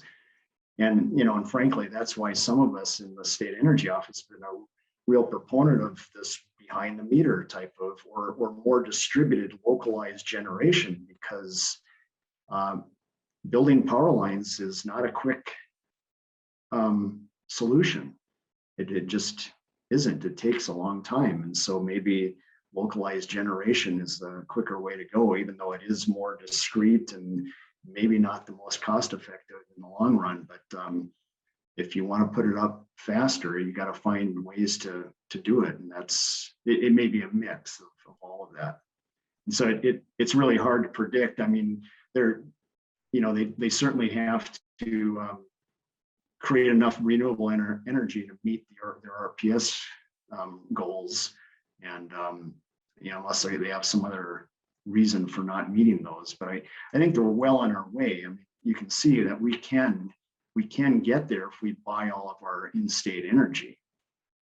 We could be at 2030 levels right now if we used it all internally. So I read that Great Britain has the biggest concentration of utility scale batteries on the planet, something like 1 gigawatt of battery storage. Their energy use in Great Britain is something like 89 gigawatts. So at what level of a buildup with storage do you feel comfortable to weather those even short-term storms? I mean, what do we need to be at in New Mexico in 2030 and 2040? Yeah, that's a good question. And I think we've been asking that of the utilities for a while. And I know some others on here are probably better suited to answer that question. But that, clearly, as long as you always have thermal resources that you can lean on, the need for the storage is not as great from a reliability standpoint. You know, as long as we're hooked up to Palo Verde and we have thermal coal and natural gas resources, from a grid perspective, there's not that need for the big, you know, for large storage. But as we move away from those sources, that's going to be the need. And unfortunately, in PNM's case, some of that replacement solar and battery is so that they can dislodge a third of their Palo Verde, which is a zero carbon resource. And it's, you know, in some ways, it's kind of a shame that that's, you know, it seems like it could be used for some other trade-off, but at the point at this time, it seems to be what they're replacing with that. All right, Darren, so we have one more question from Rajesh Pawar. He's at Los Alamos. And it was, are there any community scale projects in New Mexico right now? Community scale storage, so smart grid stuff. Well, you know, community solar was the act that was passed this spring by the legislature. And so, yeah, that's, if anybody is on here that's been part of the discussions on the interconnection manual that's being updated at the PRC, that is certainly a big topic right now. You know, the interconnection manual is really about customer sited generation trying to get connected onto the grid, and it's been kind of overtaken by community solar because it's the same process. You're interconnecting to the power grid by a third party, and so there's a lot of difference, you know, taken as to is it an exporting facility, or is it a, you know, does it have demand, or is it just a one-way customer that's just interconnecting onto the system? But yeah, clearly there's a lot of action. I think there's a lot of interest in community based solar right now, and we'll just see where that goes. You know, it's going to have to get, these are larger facilities, of course, and so they're going to have to be interconnected onto the system. You know, Santa Fe Community College has their microgrid facility. We're doing a microgrid up at Hyde Memorial State Park up the hill from Santa Fe. That's really not so much a resiliency thing. We lost our power line to the park. It was a private power line that goes up that canyon under the road, and the cable eventually rotted out after 40 years. And so it was either relay another cable up that canyon, which was not a cheap option, or go solar and storage up there. And so we opted for solar and storage, and that should be online later this year, probably early November. So it sounds like there is some stuff. Thank you very much, Darren. Also, Clifford Hope put a link in chat to a DOE study about the battery power you need for 100% renewable saturation. So hopefully that'll answer my question. Yeah.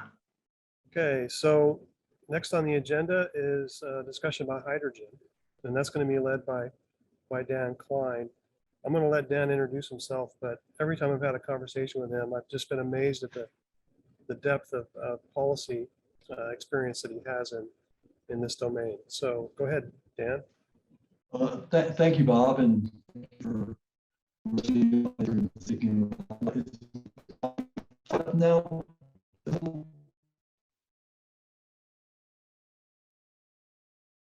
hello. Hopefully, it's visible. Yeah, I can hear you now. You may want to turn okay. on. And the slides are up? Yes. Okay, good. And I'm one of the partners in the power to develop hydrogen economy.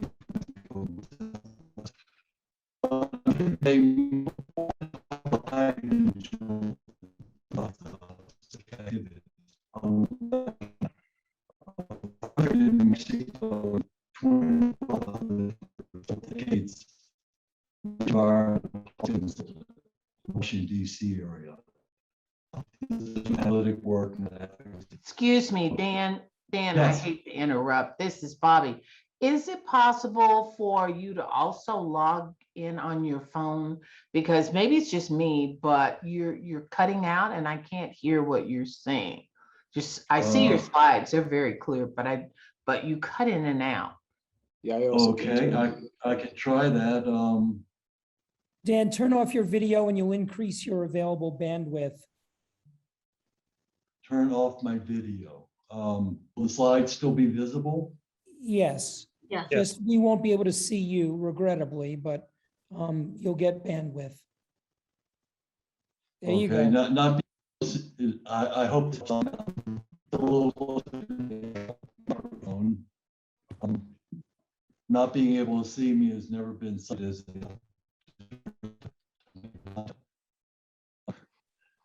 so I was saying before I began out,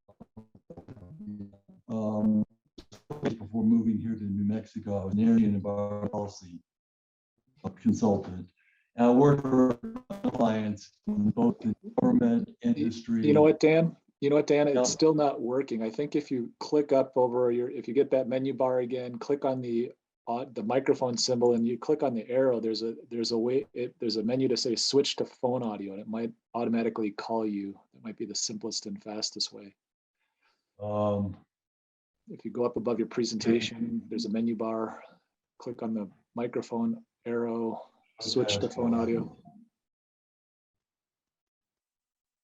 I got the tab. Okay, no. Look for something that says switch to phone audio, or if someone can send you the phone number to dial in somehow. I don't I can see send the the phone switch to number. phone number.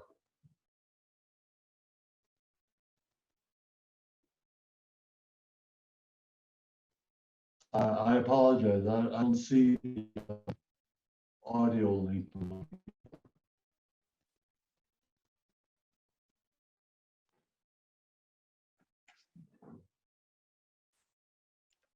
So how would you like me to proceed?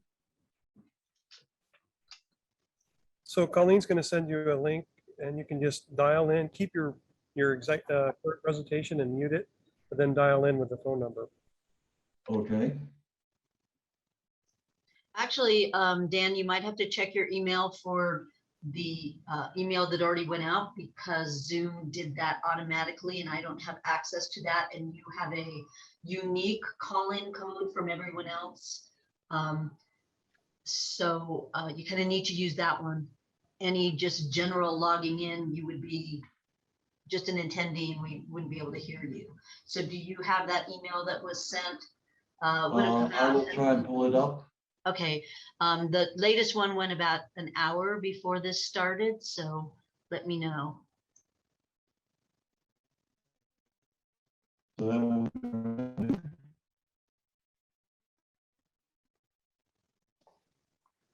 I have one marked 9:19.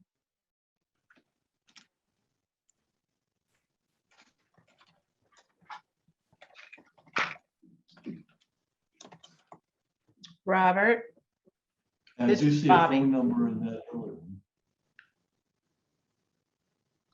Could be in the chat also. In the chat. Okay, good. I see that. Mhm. Thank you.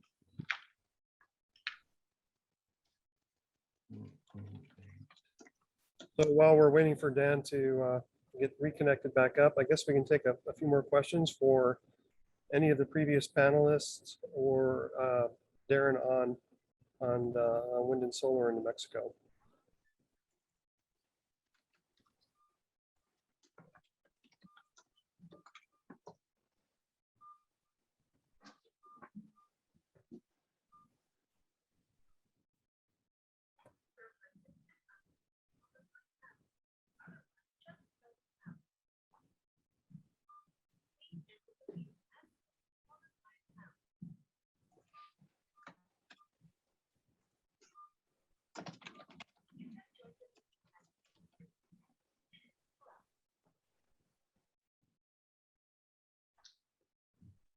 Okay, I'm on my phone. It does say I've entered as a participant. Am I muted?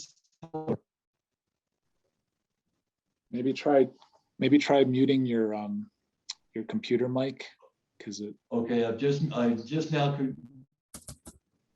I've muted the computer mic. Okay, I am hearing myself on an echo. I can hear you. We keep talking. We'll see. Okay. I'll keep talking and try not to listen to myself. It's still, yeah, just keep going. It's still buffering, but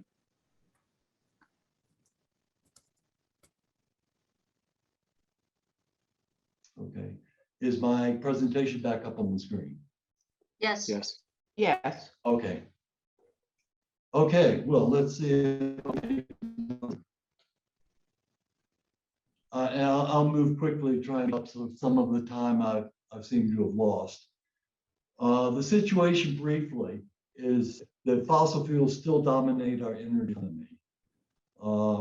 And to get to a net zero economy for $1 trillion in fossil fuels, the transitions were foregone.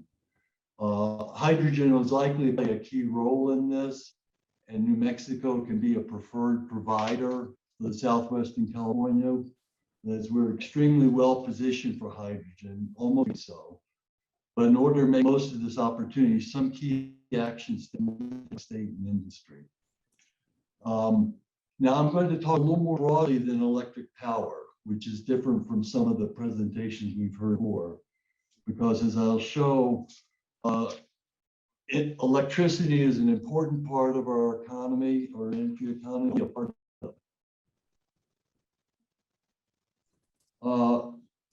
The Biden's plan for the clean energy economy calls for economy-wide reductions of about half by 2030.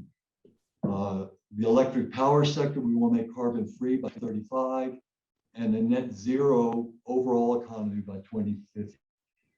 Now, just having our emissions by 2030 implies electric power, transport, industry, agriculture, and more. That is a huge lift. And if we accomplish that, in hindsight, the next half is going to be.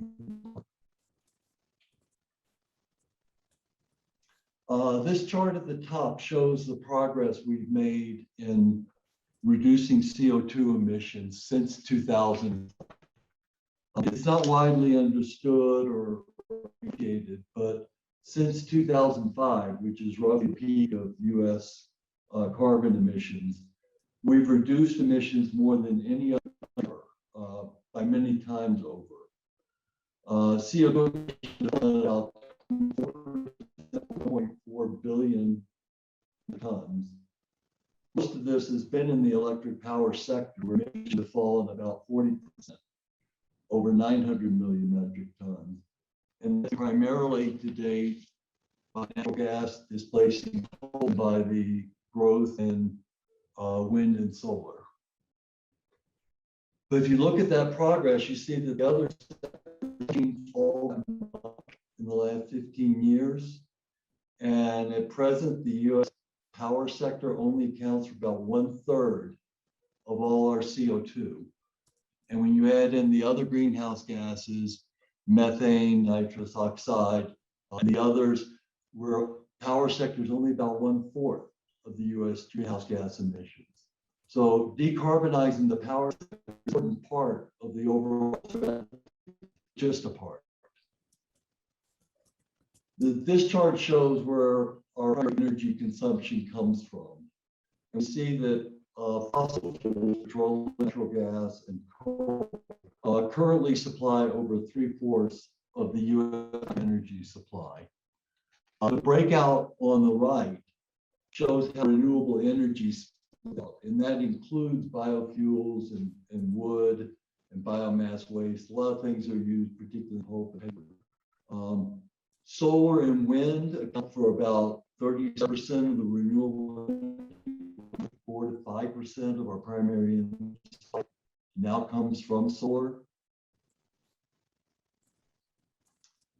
Now this chart looks at where CO2 originates and where does it end up by consuming sector. The pie chart at the upper left shows natural gas, petroleum, and their relative shares of our CO2 emissions. And then the four discs running up diagonally show the main sectors: residential, commercial, transport. If you look at the lower two, commercial, you see that most of their energy is already in the form of electricity. And most of the rest is natural gas and petroleum, primarily used for things like heating, conditioning, and the like. Those are applications which I think lend themselves well to electrification over time. If you look at the industrial sector, there's a share of non-electric energy uses, both as feedstocks and direct heat application. Some of those can be electrified, some of those can't, which is an opportunity for things like hydrogen. But the big one to think about is the upper right, that transportation now accounts for more CO2 than any sector, and almost none of that is represented by electricity. It's almost all petroleum. As petroleum for transportation is our biggest light energy flow by far. In the transportation sector, a lot of cars and light-duty vehicles become electrified. For larger trucks, railroads, and eventually aviation are not as well suited. Well, what's the implication for electric power? Because we've thought about ways to decarbonize the electric sector, which means getting the current amount of coal and natural gas out or decarbonized. But if we add in all these other applications of heating and air conditioning, it's going to be a major change in the electric power sector that we haven't seen for a long time. For 20 years, our power consumption has increased less than 1% per year. And it's been a very steady, predictable thing. That is, growth in population, growth in economic activity has been offset just about one for one by energy in a number of applications.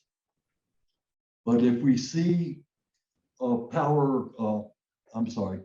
if we see our climate goals substantially increasing electrification, that's going to happen at the same time we are decarbonizing supply.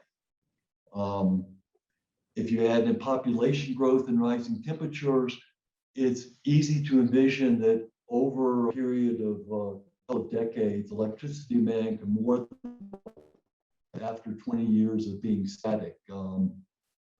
We're going to see rapid growth again. If that growth has to come from non-carbon generation, that's more than a quadrupling of all the non-carbon generation. And if you think that nuclear, hydro either don't or won't grow, that implies at least a 10 times increase. That's kind of a challenge that the power sector has never had to address before. Some of the strategies to get to zero greenhouse gases start with what we think is easy.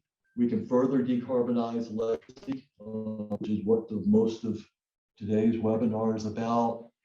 There's a lot of monitoring, sensors, others in the power sector. Reducing fugitive emissions is important, especially methane. From oil and gas operations, but there's also substantial amounts of methane from livestock production, feedlots, abandoned coal mines, and wastewater treatment facilities and other sources. All of those need to be attacked and reduced substantially. Transportation electrification is going to be part of our strategy over the next 10 years, and then clean electrification in other sectors. But as substantial as those opportunities are, they don't get us all the way there.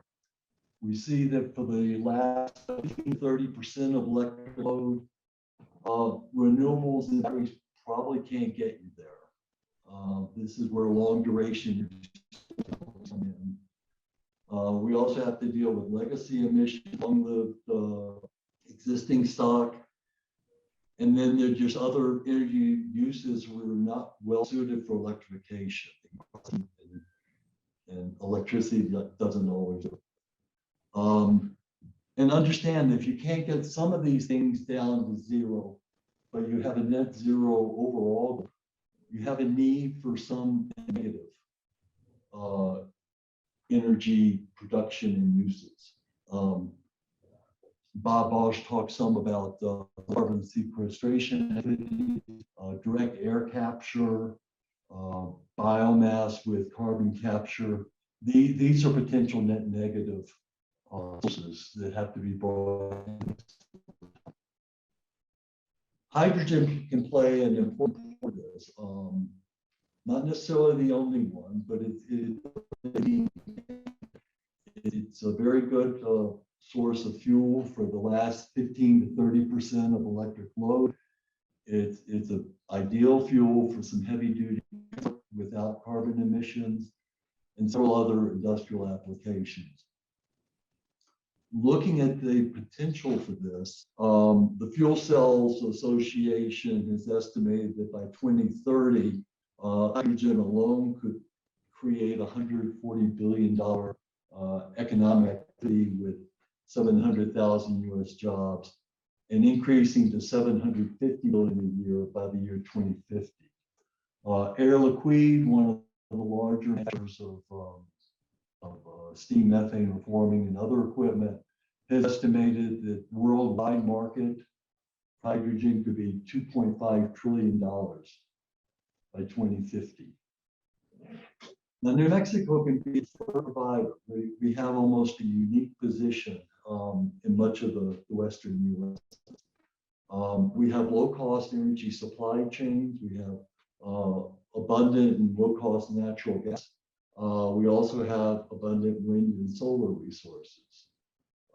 As was discussed earlier, we have an interesting subsurface geology that's very favorable for CO2 storage, as well as clean hydrogen storage.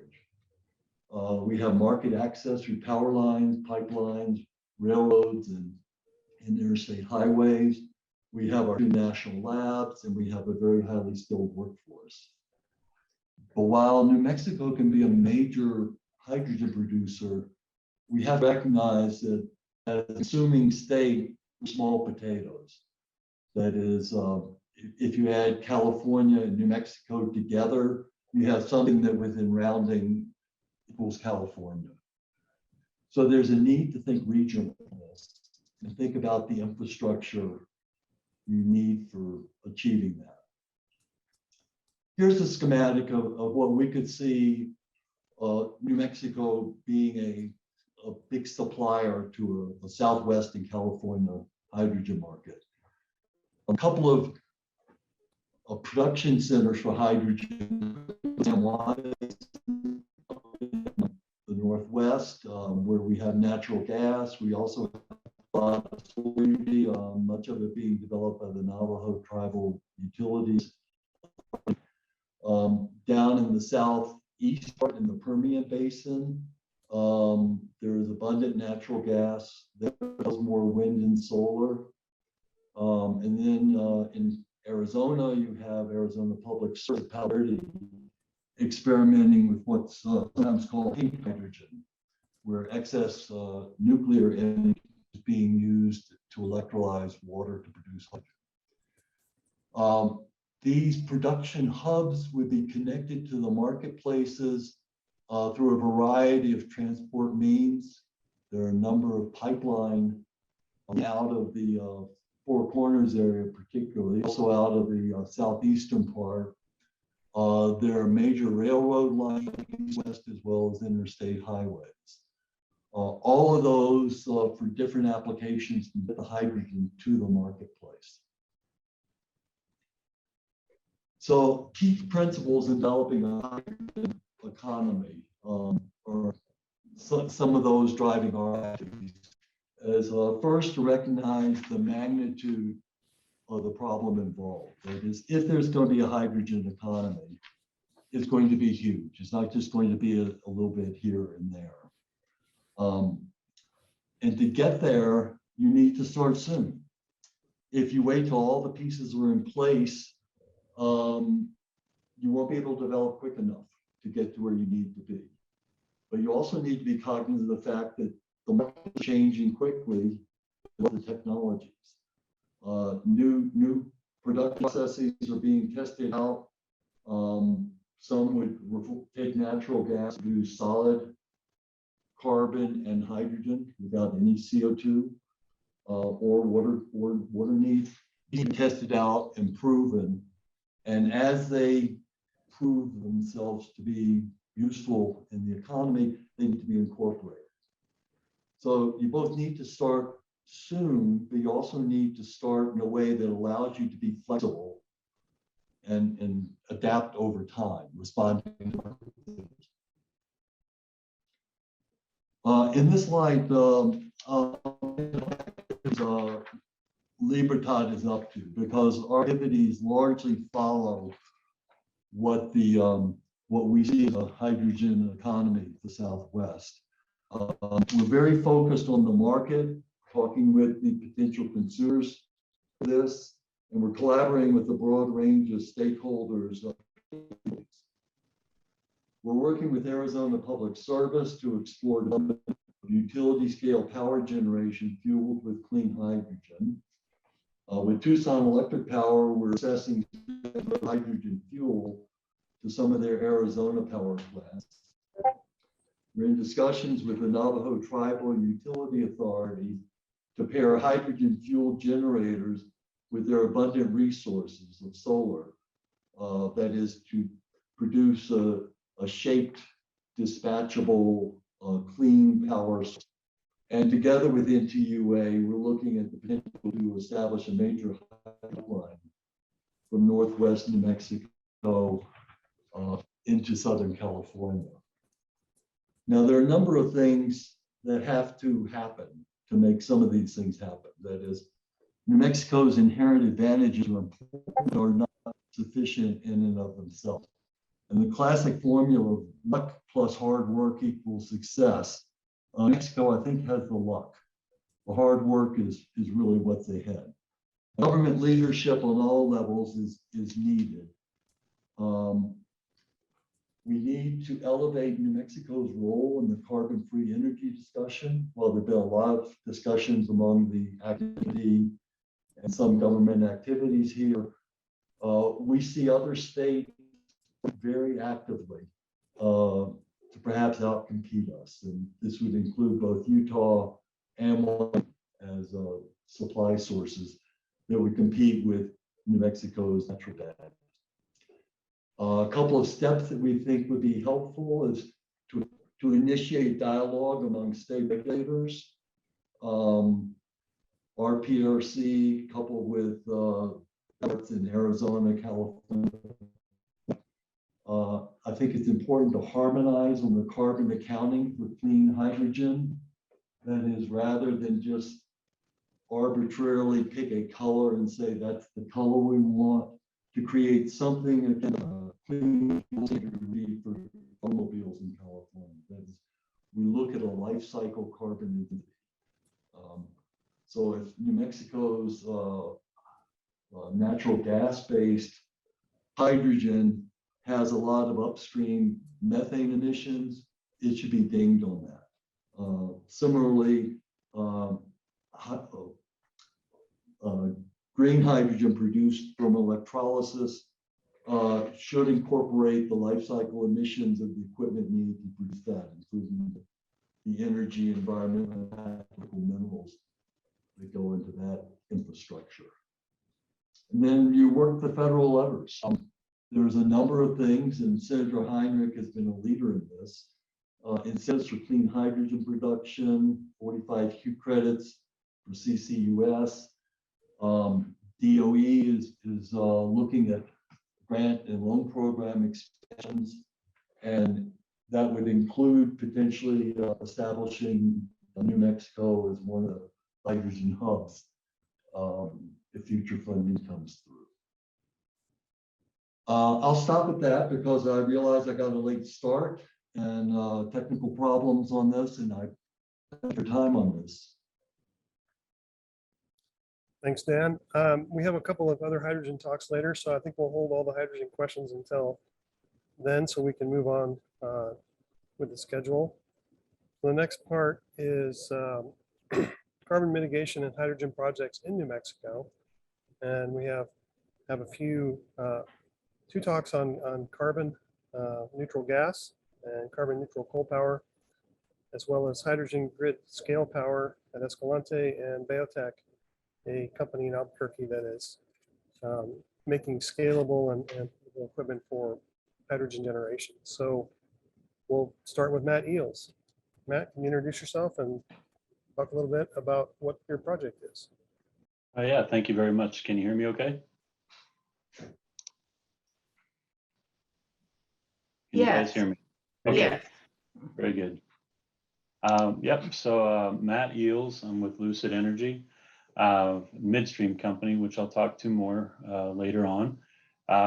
Originally from Kansas and got a master's in environmental engineering from KU, and then spent a large part of my career in either environmental consulting or with oil field services, Schlumberger, and two upstream companies, and have been in midstream now for a few years. Just to explain what midstream is for the group, I thought I would just start with this photo of one of our processing plants. This is our Roadrunner plant. And the whole purpose of a midstream company is to take natural gas that's produced from wells. On the upstream side, they'll produce oil, gas, water, and those have to be separated. So midstream. Excuse me, Matt. Excuse me, yes. Matt. Sorry to interrupt, but please share your screen. Oh, I thought I was. I'm sorry. No, no problem. You know what? I have to click the share. I had it all but the share part. Can you see it now? Okay, thank you. Yes, perfect. Very good. Thank you for letting me know. So this equipment here, the purpose of it is we have customers on the upstream side that separate their oil, water, and gas. Their gas comes to us, natural gas with components of methane, ethane, propane, water, CO2, and H2S. So this equipment in this picture is used to, there's cryogenics, amine systems, glycol systems. And what they do is clean that gas to remove CO2, H2S, and to get more and more to a natural gas, which is mostly a pure methane. You'll never be at full purity, but the natural gas that's delivered to your homes and heat sources and power plants is predominantly methane. So of course, our whole desire is to keep as much of that as we can in the pipe and get it to the customers. But again, that's just one photo here. And then this slide here just shows where we sit as a company in Southeast New Mexico. So we're the largest midstream company in Southeast New Mexico. And again, our whole goal is to capture as much gas as possible to assist our clients and to basically allow them to get gas to our plants, to get it cleaned and then get it into transmission lines, which go transwestern to California, or transmission lines that go to the Gulf Coast. So in this map, you'll see on the top right, you'll see that we have 3 primary plants, the largest one being Red Hills. Roadrunner was the picture I showed you. And then Dagger Draw, a smaller plant that has been in place since the 80s. So those plants are, again, the primary hub where things come in. One thing that's a note that I want to make in the next slide is that within this operating area, you also have compressor stations. So gas coming up from an upstream client will typically be very low pressure. We will bring that together and bring it up in higher pressure to move it to the plants so that the plants can then clean that up. Some of the processes that have been in place for a long time are to strip CO2 in the field areas if there's enough gas with high CO2. And what we're doing that, again, we'll talk to on the next slide, in increasing the amount of capture in our existing Agi wells, as we've actually already shut down 4 amine system treatment plants that we did have in the field to bring that into the AGI injection well at the plant. So as is noted earlier, New Mexico's growth in oil and gas is increasing steady over time. And this is our Red Hills plant. So this Red Hills plant has a series of trains. And each of these trains, we started off up here at the front, Red Hills 1, 2, and then we brought across 4, 5, and eventually we're actually beginning the process for 6. Each one of those trains has its own, they call it that because it has a very common methodology in removing water, CO2, H2S, and impurities from natural gas through processes. If you look at the front of the screen, through processes that are similar where incoming comes here. You've got, again, the cryogenics to drop the temperature, so it drops water out, or ethylene glycol, which will drop out H2S and capture that. So there's a number of, or amine systems to do all these follow practices. In the far corner of this picture, number 6 is our AGI well. So AGI wells have been in place with midstream companies that do have high H2S coming into the stream as a safety measure for the communities. Historically, H2S would have been burned off on flares, but several years ago, it was desired and a good thing to inject that into an aquifer, or into a formation, to capture that H2S and minimize the amount of loss into the atmosphere, conversion to SO2. So we'll talk more about this in this next picture. This is that acid gas facility. So as you saw in the picture, it's a very small portion of a gas processing plant. It takes primarily the H2S and CO2, compresses it into a condensed liquid, and then injects that into our AGI well here in this corner. We've been operating that plant for some time. And again, a lot of midstream companies have those plants where they do have higher levels of H2S and CO2. It's that injection of that sour gas. And about 50% of our CO2 emissions are from vented CO2 through our processing. Again, I go back to that point I raised earlier. One of the great outcomes we've had in this transition we've been in is that field amine systems have been shut down now. So we don't have the field CO2 stripping that would have been there in place. And it was, in compliance with all permits. We've shared that information with NMED, and they love to see it because permit riders that have written permits for many years know that those amine systems strip quite a bit of CO2 into the atmosphere. So now that is going into this well. And what's motivating that, of course, is a financial gain of some sort for doing that. Because historically, without any financial gain to it, then you are essentially paying for additional compression, electricity for compression, to move that CO2 to the plant to be injected. So the 45Q tax credit is something that's very interesting to us, and we're working towards that with our MRV. And that has already motivated us to discontinue the amine and bring that into the plant. So we're looking at other means of capturing engine exhaust. A lot of other opportunities exist, such as thermal oxidizers. If you look here on these stacks, they have to clean the impurities that I talked about earlier and have high CO2 in those. So you have to use more fuel to burn that off. If we're able to capture more of that to send to this well, we significantly reduce even that impact on a CO2 output with more capture. But again, it's not something now that's had a value or historically had a value. But now that it does have some sort of value, it does help us out. On the right side of this slide is just the value that we've learned with the cusp. And I think that this is important for this group here. Within a midstream company in particular, there's not a number of people that understand the processes of working with the DOE, the EPA, with a subpart RR. We've actually learned quite a bit through the cusp process that helps us understand some of the things that are in place and what is expected and required for an MRV plan in particular. So this CUS group has a number of experts that are from across the entire Southwest, as Dr. Balch pointed out earlier, that bring formation expertise, permitting of wells, and so class 2, class 6 wells, and then just general process expertise tied to regulations. It's a real specialty. So we've been very, very fortunate to be working very closely with the CUS. We're meeting once a week. We've submitted our MRV plan in June. We've received 2 rounds of good comments back from EPA, and we're hoping to have that approved by the end of the year, where as a company, what we're able to do, as a point here at this bottom slide, is with the subpart R certification, we're able to prove that we annually always have to submit all of our CO2 emissions and all greenhouse gas emissions.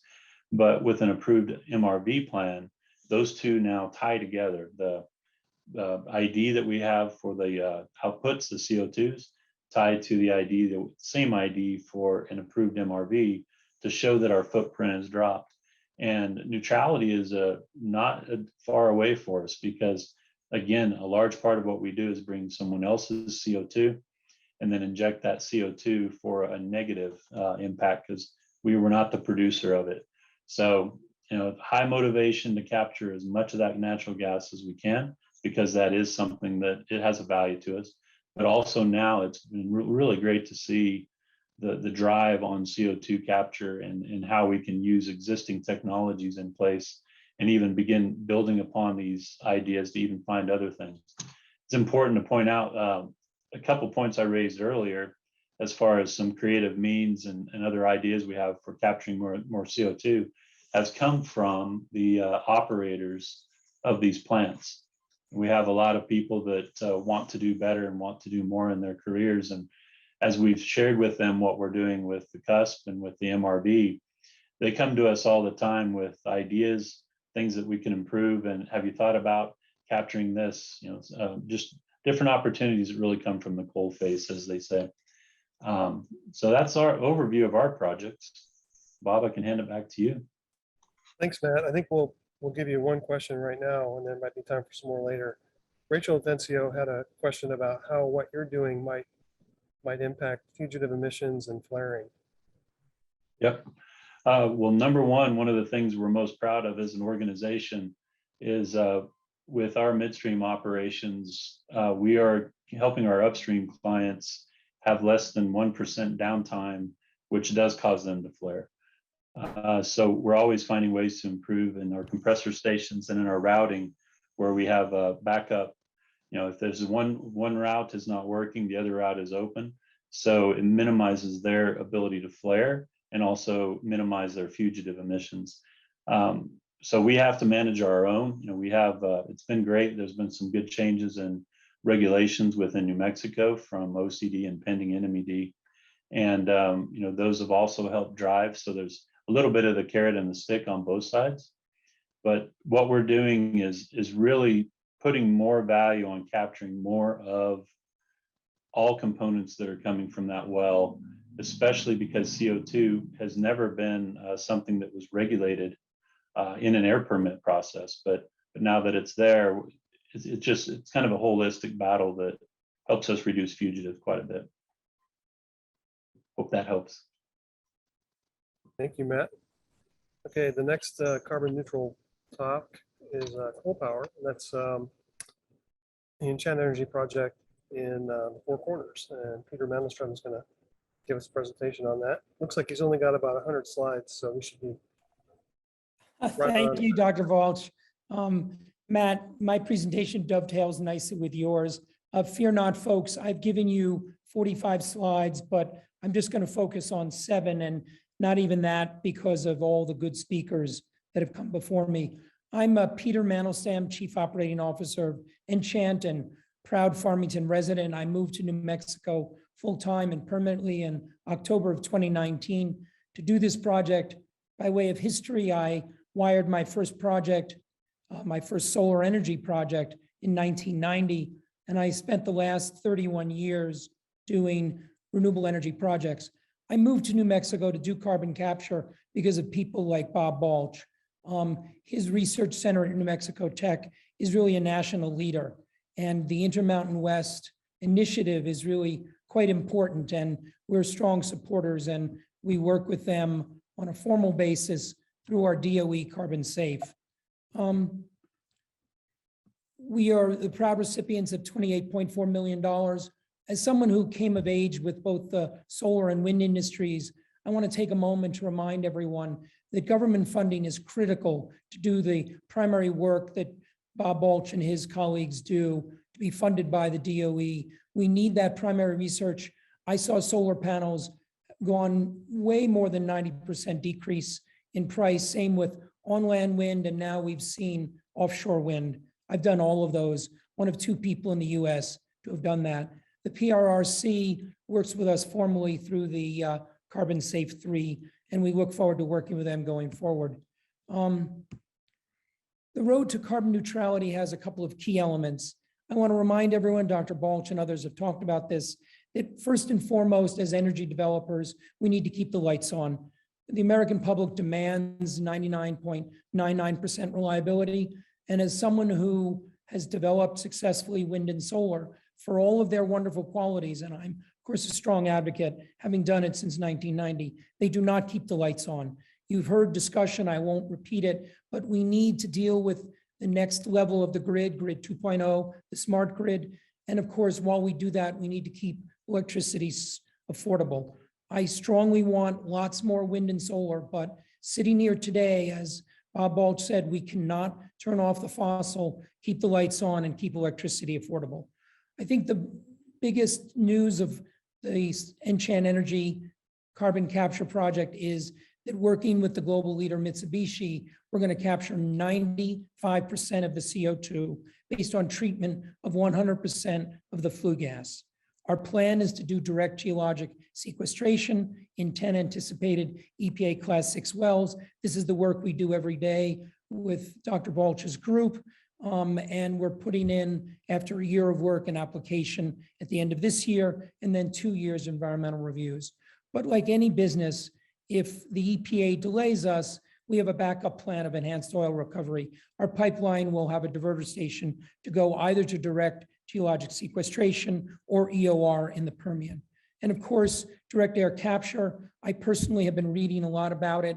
I've done some economic analysis. It doesn't make sense for a company like ours, even though we have a triple bottom line. But if we could at least break even, we would do direct air capture at San Juan. Largest carbon capture project in the world, a national model working with Bob and his colleagues, maintain the reliability of supply. And I want to talk about well-paying jobs. I live in this community. I've gotten to know the coal miners and the power plant workers, 40% of whom are native Navajo. They've come out strongly in favor of the project. We want to keep those well-paying jobs. We want to keep them safe, and we want to decarbonize the electricity that they produce. As I said, Mitsubishi is giving us a guarantee backed by their enormous balance sheet of 95% carbon capture, removal. And so that'll be the lowest emitting CO2 per megawatt hour plant in the world. We are going to comply fully with the ETA. We'll be well below the ETA ceiling. We'll be well below the 2034 ceiling, and we'll be at 250 pounds once we're up and running. And that's lower than combined cycle. As Matt said, we need, and as Bob said, we need all of the above. We need to immediately mitigate CO2 from natural gas as well as from coal. And as some of the questions in the chat have said, we want to capture other people's emissions. We at Enchan, along with New Mexico Tech, are going to overbuild the injection wells, and we hope to be able to capture other people's CO2. 6 million metric tons per year. That's the equivalent of taking all the cars in New Mexico off the road 2 times over. Not all the trucks, but all the cars twice. And of course, we want to continue to do more. And as I said, we're looking at direct air capture.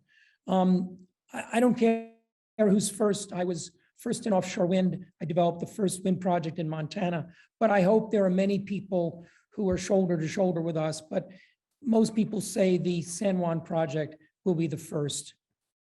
I won't take time on this. I leave this for others, just to say that research and development by the government and by industry leaders like Mitsubishi have driven down the cost curve. I saw this in first solar energy, then on land wind, and now offshore wind. And the tax credits, proudly a production credit, make this possible. As I discovered when I developed on land wind, you have to spend, in our case, $1.5 billion of private risk capital in New Mexico, $1.5 billion. And only once we start to produce electricity and sequester carbon will we begin to earn back our private risk capital. So it's a very good and strict tax credit where it's based on production. And there's been some chat. I just want to say that both the EPA and the IRS regulate any potential emissions. And in the case of the IRS, it's the most punitive tax credit in US history. For every leak, dollar for dollar, the IRS recaptures credits. So I can assure you that my investors are obsessed with making sure that there's never going to be any leakage of carbon dioxide. With Dr. Balch's group, we're going to drill a stratigraphic well and look at injection zones between 7 or 10,000 feet. That's well below the drinking water levels, well below any zones which might cause leakage. Nonetheless, the EPA will take 2 years to review it. This is really the essence of the project. There are 7 areas of state and federal review. I won't go over all of it, but in the chat, there was a discussion. If you look at item 2, yes, in fact, in order to run the carbon capture, you need to take 29% of the output of San Juan, 847 megawatts, to power it. Of course, those electrons are decarbonized, but there's no free lunch in the energy business. You need to power the carbon capture island, you need to power the compression, and then the pipelines, and then the injection. But all of that comes from decarbonized San Juan. And at the end of the day, 10 EPA Class 6 wells, and as a backup if we're delayed by the EPA, EOR in the Permian Basin. But I just want to take a moment to remind everyone that at each of these levels, there are well-paying union jobs. Bob talked about this. It's very important. I live in a community, the Navajo are my neighbors. There's been terrible, as you heard from Bobby, COVID impacts. We need to keep these jobs in the community, and we can do it in an environmentally responsible way. I won't go over this except to say that my neighbors and I, well, not me technically, because I'm part of the Farmington utility, but in general, New Mexico will pay for the $500 million of a low NOx, SO2, mercury, and particulates 2.5. More than $500 million was spent under an EPA settlement. The utility got $361 million in cost recapture, but those assets sit at the plant. Be ashamed to cut them up prematurely and not get the benefit of what is already a very clean facility. Obviously, the 5th pollutant, the criteria pollutant, is CO2, and that's what we're going to mitigate. We were proud to be brought into the deal by City of Farmington. It's a 95-5. We act in a very Quaker consensus way where we work together on everything. And the guarantee for those skeptics that we'll be able to do this on budget and on time is a lump sum fixed price turnkey EPC with a full project wrap. I won't go into that, but it's essentially as good a guarantee as you get that if you sign a contract with, in our case, Mitsubishi, Kiewit Power Constructors, and Sargent and Lundy, we'll get the project on time and on budget. This is really the last slide I want to talk about. I've said most of this already, but just in the center to talk about the City of Farmington, the various companies, all the New Mexico labor unions, and on the right-hand side is why I'm a resident of Farmington. 1,500 jobs to be preserved, $53 million in taxes, low emissions power that exceeds the ETA, and 2 million worker hours. Power plant, sorry, the carbon capture island alone is $1.3 billion. Overall, it's $1.5 billion. The region that we're targeting is the very I-West region, so there's a lot of alignment there. I want to remind people that since the meltdowns in California and Texas, we've seen prices spike. The American public gets really mad when the price of their electricity goes up. Coal, though it historically has been dirty and now can be cleaned up, has provided baseload, reliable power at a very good price. Regardless of the pollution content, all the studies show that Americans first and foremost want reliable power and affordable power. The good news is with carbon capture, we can do those two things, plus we can remove the carbon. ETA, I won't go into this, but will be below 250 pounds per megawatt hour. I think it's even possible that we could get below 200. We're working on that now. And of course, the MHI, the Mitsubishi guarantee. I won't go into this, but this is a slide that our colleagues at the City of Farmington always talk about, 2 million worker hours. There's a training program for those of you who know anyone who wants to work.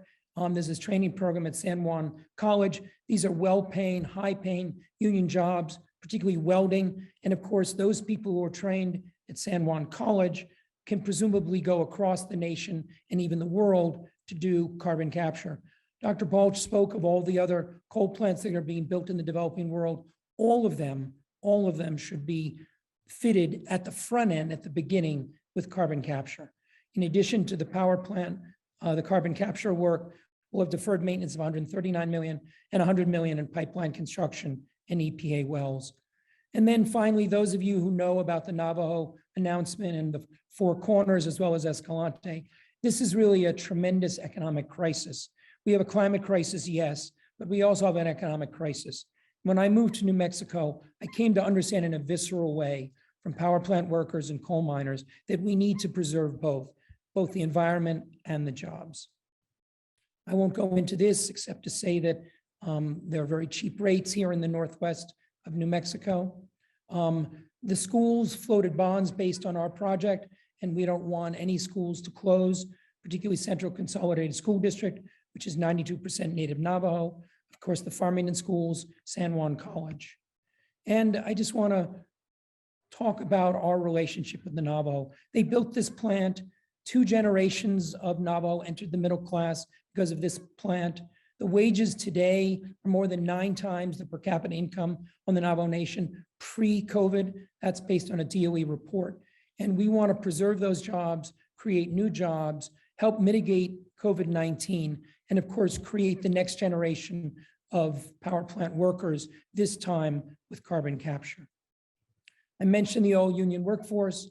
When I came in, I immediately met with the 17 labor leaders. They were very pleased that we committed to a full union job with a project labor agreement. Those of you who know people who want to work, these are the trades, and these are the hours just for the carbon capture island, over 2 million worker hours. These are a ton of, this is hundreds of millions of dollars in wages over 27 months of construction. And then of course, there'll be operation and maintenance jobs, and then additional jobs, deferred maintenance and pipelines.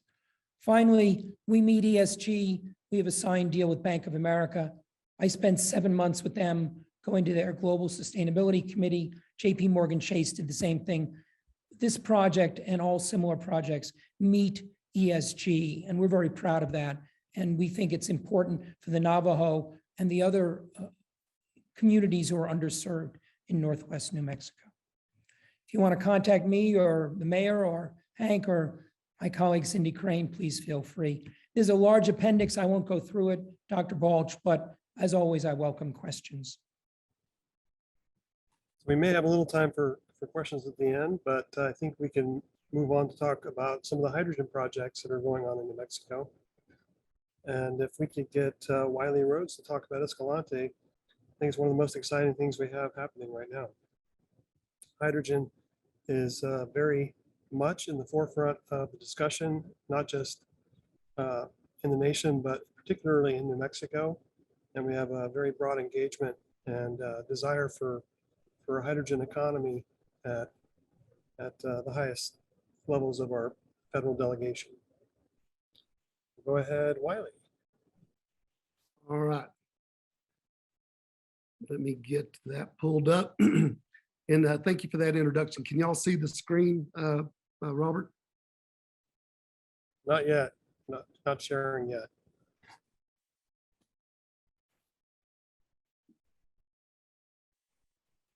Let me see. I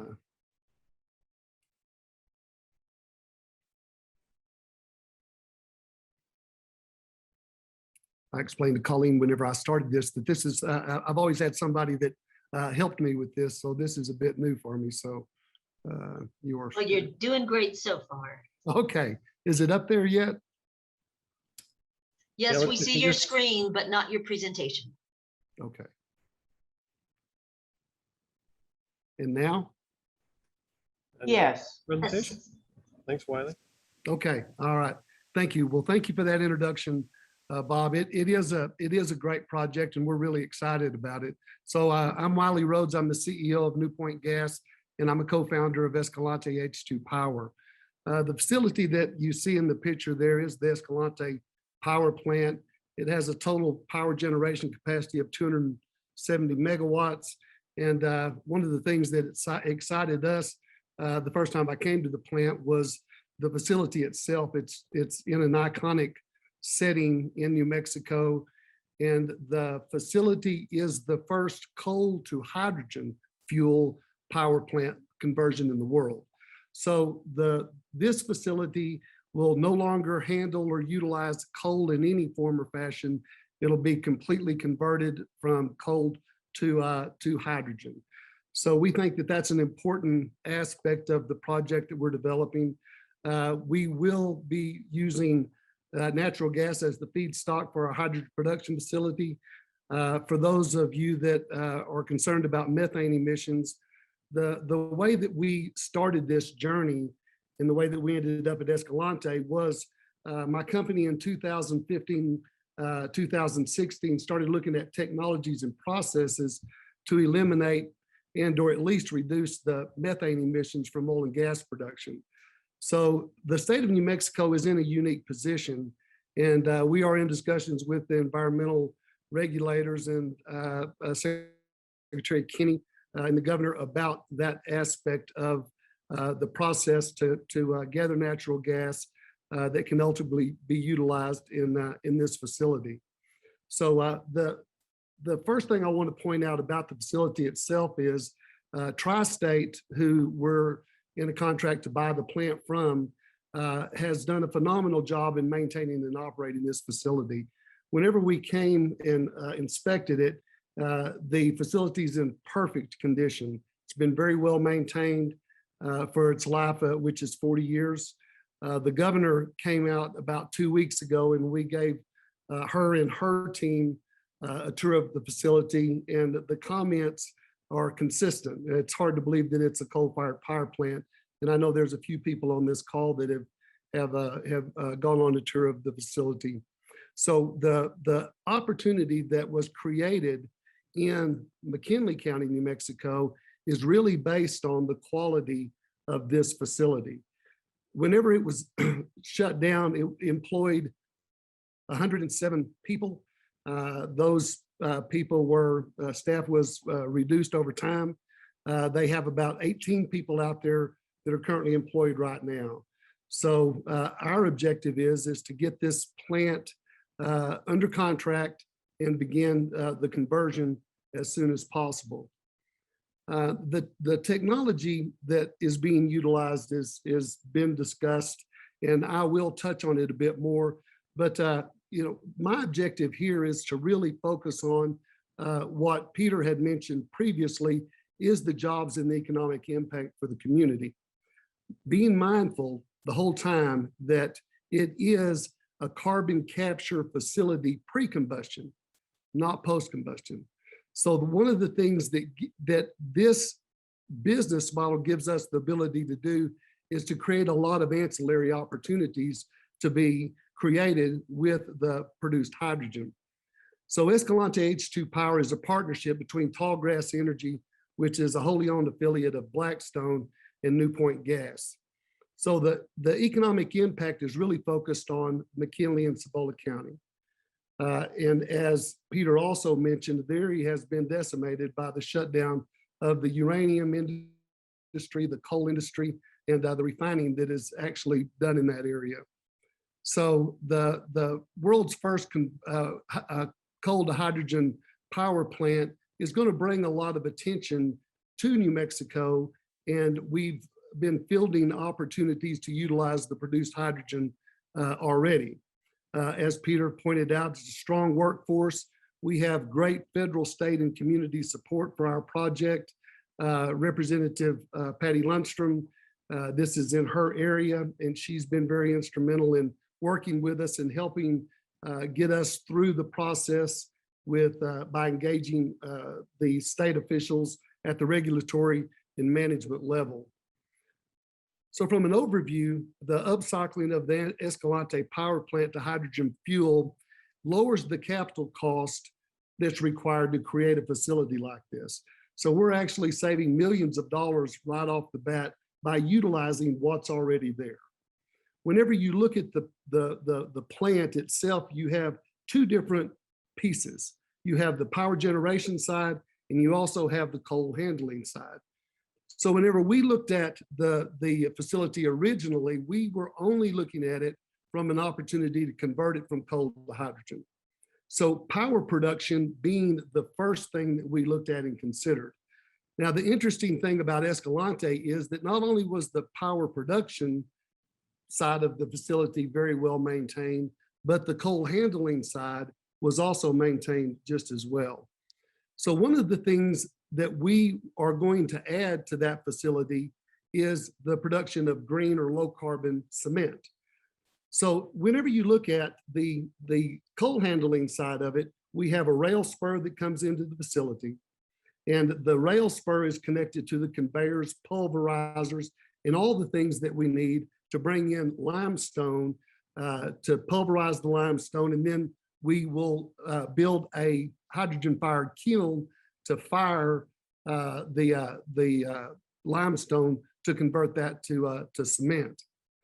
One of the things that we are also looking at doing is bringing in the used or the retired turbine blades from the wind generation industry. One of the things that's been an issue in the renewable energy sector is what do they do with the retired wind turbine blades? So disposing of them in some type of landfill has been an ongoing issue. So we began to look at what could we do with those, and could they be blended into the cement and used as aggregate? And the answer to that is yes. And after we began to research it some more, we discovered that that was one of the things that GE was researching as well. So based on the research that has been done by some very credible organizations, the components in the turbine blades will actually strengthen the low carbon or zero carbon cement. So that's a great addition that we can add to the facility using the existing equipment that's already there. And again, we can bring those turbine blades in by truck or by rail. Another thing that we discovered in our journey in this producing excess hydrogen was the fact that hydrogen is utilized in the production or manufacturing of semiconductors. So whenever you look at the job creation in the area, not only do we have an opportunity to create a large operating and maintenance staff there at the facility, but it's also the people that could be employed in these other industries. And as we know by what's going on in the world right now, semiconductor manufacturing is in great need and great demand here in the US, especially in the automobile industry. Another thing that we are looking at is a heavy freight transportation hub. So whenever you look at the facility itself and where it's located, and I've got a slide that will expand this conversation a bit more, it's perfectly located on the largest freight hub in the US, which is Interstate 40. The other thing that we'll have an opportunity to do is to create a fueling station on Interstate 40 for personal transportation. And one of the things, as has been pointed out previously today, is that the infrastructure to be able to utilize hydrogen in different forms and transportation modes is that there's just no infrastructure that's built out for it. And so that's something that I want to expand the conversation on. The other thing that we can do is blend hydrogen into the existing pipeline infrastructure that goes from east to west out to California. So there's two very large capacity natural gas pipelines that also travel along Interstate 40. And we're researching an opportunity to inject up to 5% hydrogen into those pipelines to reduce the carbon intensity of the fuel at the consumption end, mainly in California. So from a job standpoint, the construction phase of our project would be 18 to 24 months, and it'll employ 300 plus jobs. The unique thing about the type of projects that we're looking at doing and that Peter's looking at doing as well is these are union jobs, and they're very well paying jobs that will have a huge impact on the local economy. The natural gas conversion hydrogen production facility will employ 20 full-time people. So the opportunity is to produce enough hydrogen to fuel the power plant, but to also produce enough hydrogen, about 50 million standard cubic feet of hydrogen a day to develop these other opportunities. The clean hydrogen electric power generation is 50 full-time jobs for a total of 70 on that side. The green cement and wind turbine blade facility would require 20 to 30. Depending on how large of a facility we create in that market will determine the number of employees that we have to have. The heavy freight hydrogen transportation hub, 15 to 25, and the green technology development. The green technology development is something that's been discussed in previous presentations about utilizing the wind and solar that's available there in New Mexico. So whenever you look at the conversion of a coal-fired power plant, it's important to remember that all a coal-fired power plant does is boil water, but it uses coal as the fuel. So our process takes that and it converts that fuel requirement from coal to hydrogen.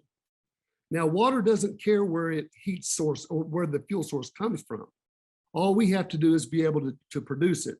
So solar concentration is another one of the things that would be a great opportunity to integrate into the design of the facility and to be able to test and scale up the utilization of solar concentration to boil water, which is used to generate the power. Another opportunity is to create green hydrogen. So we see our facility as the initial piece of a transition that can begin to scale up green hydrogen production and to also provide a laboratory setting so that the companies that are developing these technologies will have a place that they can test these different technologies at scale. And that's going to be another important piece of the job and opportunity to create opportunities for the area. This slide is to just touch a bit on the technology. Our technology, again, uses pre-combustion carbon capture from natural gas. So our process brings natural gas in and sends it to a methane reformer. The methane reformer separates the carbon and the hydrogen. The carbon is sequestered and the hydrogen is sent through a hydrogen purification system, which ultimately goes over to the power generation facility. One of the things that we incorporate into our process is an air separation unit. One of the things that you want to be sure that you do is you don't introduce any unnecessary gaseous molecules into the combustion process, because that makes it harder to achieve the zero carbon emissions fuel that hydrogen provides. So our process utilizes an air separation unit upstream.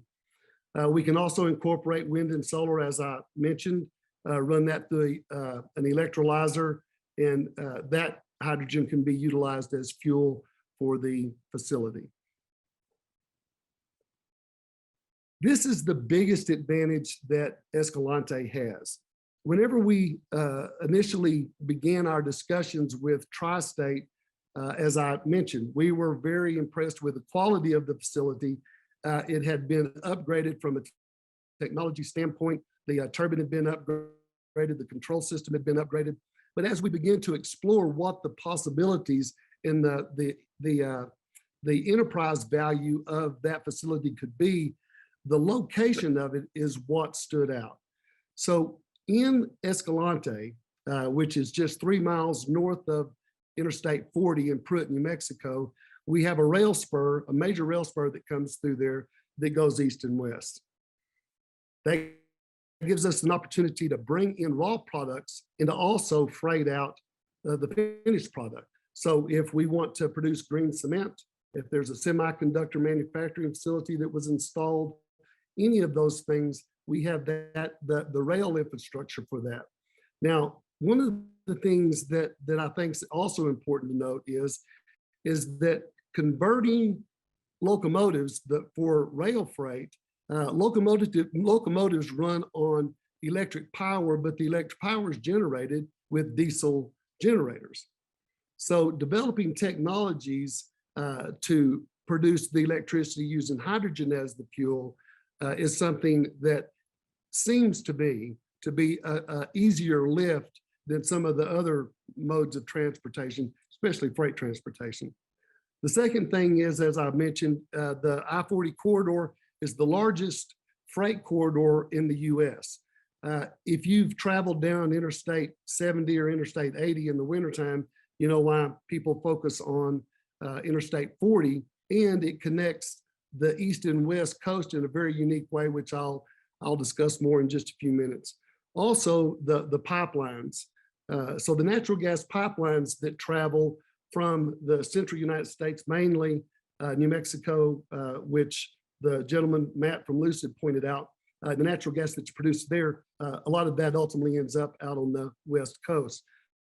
Those pipelines that come by here and by our plant give us an opportunity to not only have ample supplies of natural gas available to scale up and produce as much hydrogen as we want, but it also gives us an opportunity to blend in hydrogen to reduce the carbon intensity where those hydrocarbon molecules are utilized along that pipeline.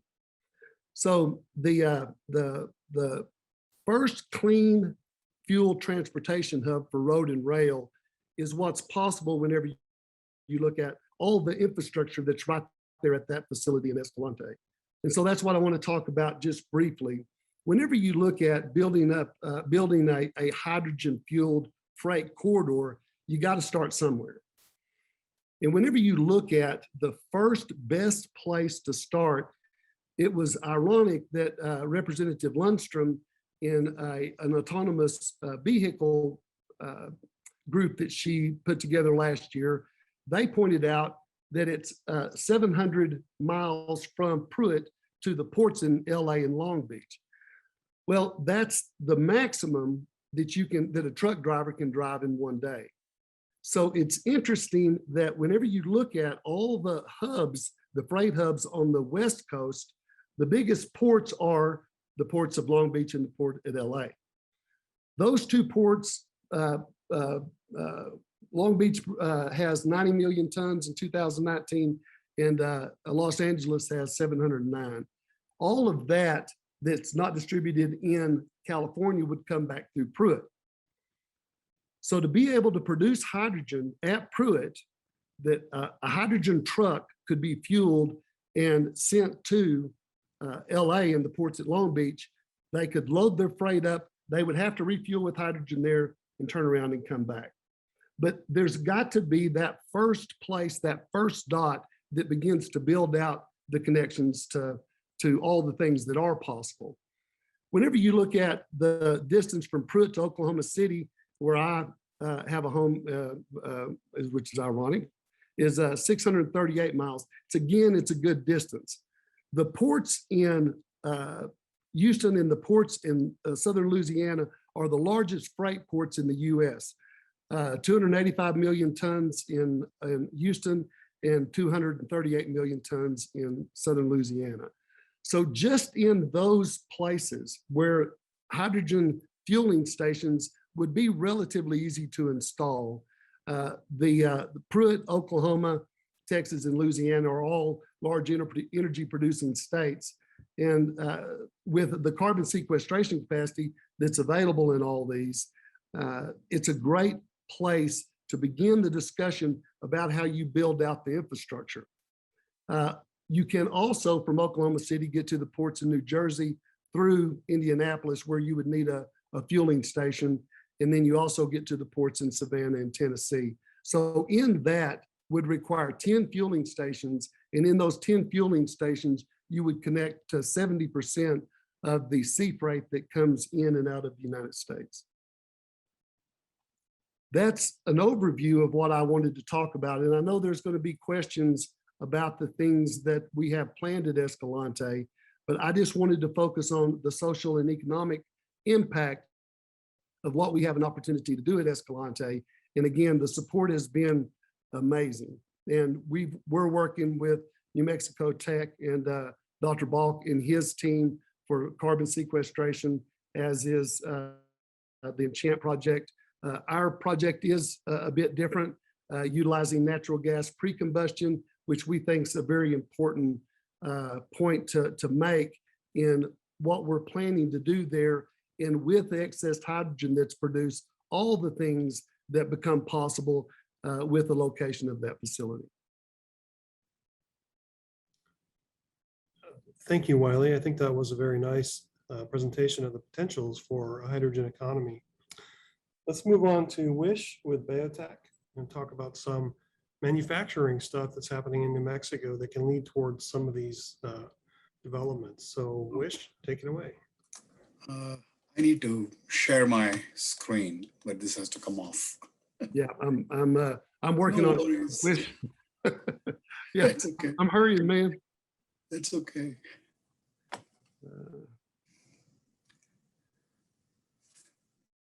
While I wait, I want to, this will be a very short presentation, really. But more so, this is more a conversation starter, the way I see it.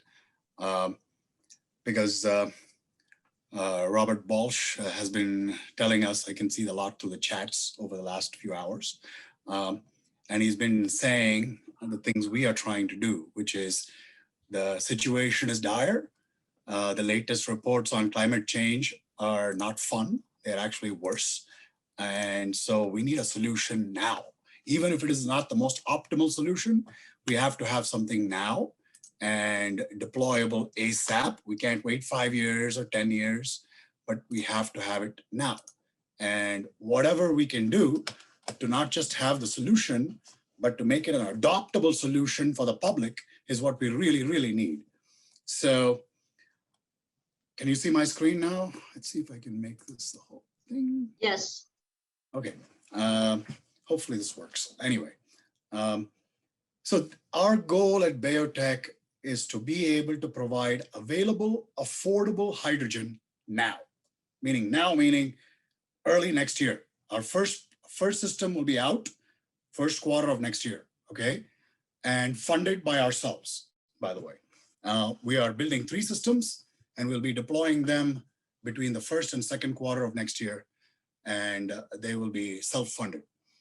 We got funding from a private investor, from actually George Soros's private investment company, hence some level of credibility for green, and for $160 million. So we're going to use some of that money to essentially build our first systems and demonstrate it and move it forward, okay? And the goal is to replace diesel, specifically diesel first, at a cost that is cheaper than diesel per mile, on a per mile basis, okay? The idea here is if you want to do that, and I think Robert will agree, you have to have the infrastructure already available. Yes, we want great infrastructure. Yes, we would like renewable. All that is great and we should do that. But cleaning the climate is going to be a multivariate solution. It's not going to be a single solution that's going to solve everything. We can't all look for utopia here. So that's how we are looking at it.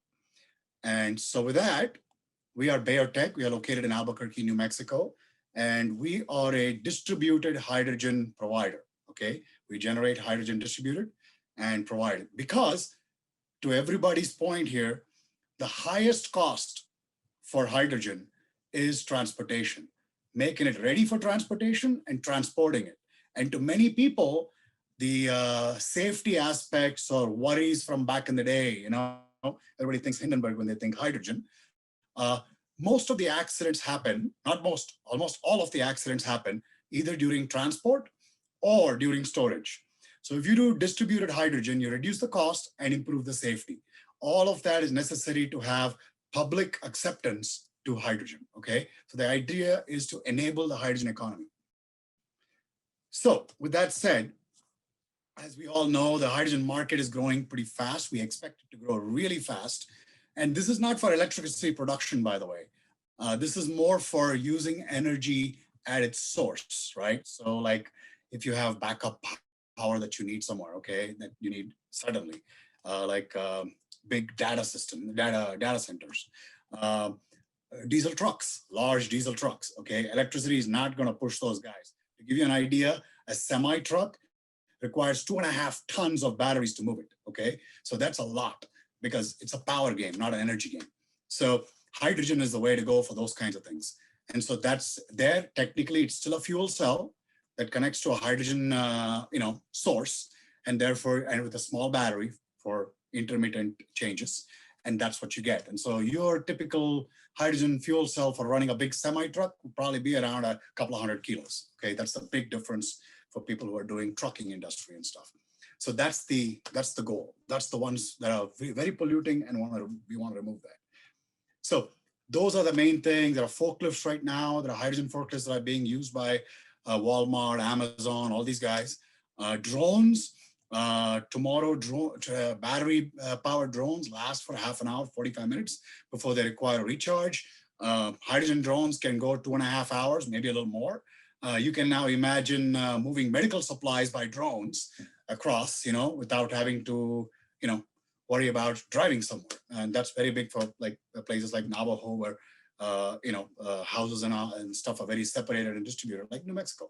So there are many, many applications. Our idea is, if we put hydrogen that's affordable and available ubiquitously, people will find applications to use hydrogen instead of natural gas and other things, okay? And even though the hydrogen is being produced by natural gas, the overall, as I'll show you pretty soon, the carbon footprint will be minimal. And that's the idea here, because we do want to clean up the climate. We're not just moving the CO2 in different places. So right now, hydrogen is done in a centralized form, okay, and moved everywhere all over the place. And a majority of hydrogen is used for 3 things: ammonia production for fertilizers, refining of the oil, methanol mostly, and somewhat in iron ore reduction, okay? That's it. And so they are captive audience, captive plants at those locations. Distribution of that is not easy and hence very expensive. So that's the problem. We're gonna eliminate that. That's the idea here. So it's applications are all over the place, and more are happening every day as we move along. So we want to be enabling this. And by the way, this is not just the US. This is very important for places like India. You saw the curve earlier about what's happening with emissions from India over the next 20, 30 years and where it's going to go. All that matters because India wants to go hydrogen badly. And so this is a way to help make them do it. Okay, they have the infrastructure, they can do it. In fact, a lot of African countries want to do the same thing. So distributed hydrogen is the answer. They cannot sit there and monetize a big old plant, okay, to make hydrogen and distribute it across the countries. So that's the idea. So requirement of capital is much less. Here is the chart I want you guys to see. This surprised the heck out of me when I first saw it, by the way. So I will not, so this is very important. You guys have heard of green hydrogen, blue hydrogen, pink hydrogen. Every color on the rainbow is represented by hydrogen, and they all have a story, okay? And that's great. At the end of the day, the carbon intensity for producing the hydrogen is all that matters. The more the carbon intensity as it is on the left-hand side of the chart, the worse off your hydrogen is. That's not what you want to do. Here's an example from actual California Air Resources Board numbers, okay, of how much carbon is produced per megajoule of hydrogen, okay? So energy produced by hydrogen. So here it is. You look in the leftmost corner here, this is an on-site electrolyzer using California grid electricity that already has 32% penetration of renewable in it, okay? The carbon intensity is 164 grams per megajoule, okay? If you use a central SMR and transport the natural gas, this, by the way, includes electricity, if you're using fuel for transportation, it involves all of the conversion of hydrogen for transport, everything. This is well to wheels, so you can't hide it anywhere, okay? So this is the number, 151, okay? I can give you a full distribution someday if you want to talk about it, but this is what it is. A centralized SMR, but now you use gaseous hydrogen for transport. Remember, people are talking of liquid hydrogen. It is 118, okay? If we use our on-site SMR, the carbs calculation is 110. If we start using landfill gas, again, our system can use any type of methane introduction, including landfill and fugitive methane and flared methane, okay? And so this is 92. Centralized electrolysis. This is the pipe dream. We want to do everything electrolysis with wind, solar, liquid hydrogen. The number is 46. If you take today's on-site SMR, and this ain't happening for many years, if you take today's SMR and run it through and you do carbon capture, the number is 30 to 40, which is actually less than what a central electrolysis would do because you're reducing transport costs and transport emissions, okay? If you use on-site SMR, but use animal waste, you go way carbon negative. So that is the actual California Air Resources Board numbers, okay? So we can argue all we want about what is green, what is blue, what is everything. At the end of the day, this is what matters. In fact, 2 months ago, UK went away from colors for credits. They said, the lower carbon your process uses, the more credit you're gonna get. I don't care if it's electrolysis. I don't care if it is coming from biomethane. I don't care what it is. At the end of the day, the total carbon from beginning to end for producing hydrogen has to be the lowest to be able to qualify for any credit, okay? And by the way, our goal when we say cheaper than diesel is cheaper than diesel without 1 penny of credit, okay? So what I will share with you here is what you don't see here is the dollar figures. The left-hand most column, dollar figures, is about 5 times more expensive per kilo of hydrogen than BayoTech's on-site SMR. With carbon capture, it's about 4 times to 3 times more expensive. So I can be at 30 to 40 at a cost 3 times cheaper than this 164, even though the guys will crow from the rafters and tell you this 164 is green and what I'm doing here is blue, okay? So this is what we have to get away from and try to clean up the environment without going into, you know, name calling games. So this is the basic thing. And this comes from California Air Resources Board, doesn't come from me, okay? So if we keep moving, oops. So who are we? So we were founded a little while ago. It's a Sandia technology that was kind of going all over the place. It was supposed to be for distributed ammonia production. I joined about 2.5 years ago, and we took it from concept through prototype to demonstration to scale in the last 2.5 years.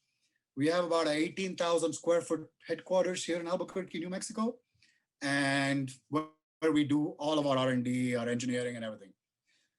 Pesco and Farmington is converting their facilities from doing oil and gas to making hydrogen with us. And San Juan College is developing a hydrogen curriculum for our instrumentation and our production and manufacturing, maintenance and everything else. So we are already creating the ecosystem to do this. In doing this, we also realized most people don't care about units of hydrogen where you put it. What they care about is having hydrogen. So we acquired a company about 3 months ago in Tulsa, Oklahoma, that can do hydrogen storage and distribution. When we're talking about this, we're talking about hubs, small hubs, okay? So we're not talking about long distribution. So the carbon intensity is very slight, okay? That's included in the number I showed you. So we are a complete hydrogen provider from source to end. So what do we do? Why do we shrink it? It's not easy to shrink a large plant. The many large plants are there because of the cost of scaling, right? I mean, the cost value of scaling. So when you scale up to very big plants, the cost per kilo of hydrogen comes down. That's what you want to do. By shrinking the plant, the cost goes up, right? That's what they don't want to do. So what we do is do SMR in a very efficient fashion. So a big problem with SMRs is that they produce a lot of heat. Okay, they use up a lot of heat. and then they produce a hot gas that comes out. So we make a lot of steam from it and stuff. And they use the steam to drive other things in a large plant. You can't do that when you have a distributed plant.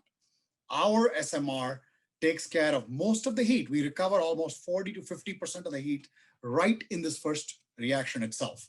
By doing so, we utilize much less gas to heat up the furnace, and therefore we are, much more efficient. So we use our carbon intensities much less per kilo of hydrogen right off the bat. And that's our basic value proposition. All the other heat, we use it for other processes.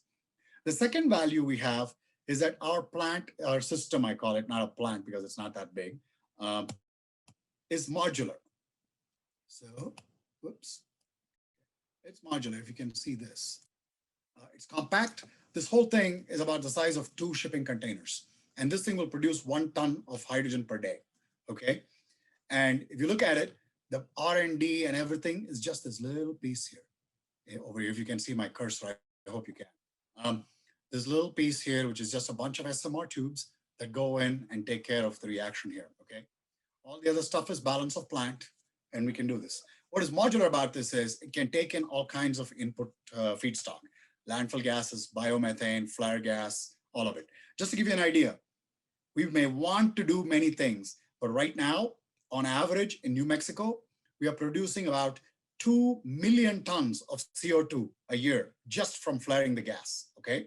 So yes, I had a nice talk actually with Senator Heinrich and the Secretary Jennifer Granholm about a few weeks ago when they were visiting Farmington that was alluded to earlier.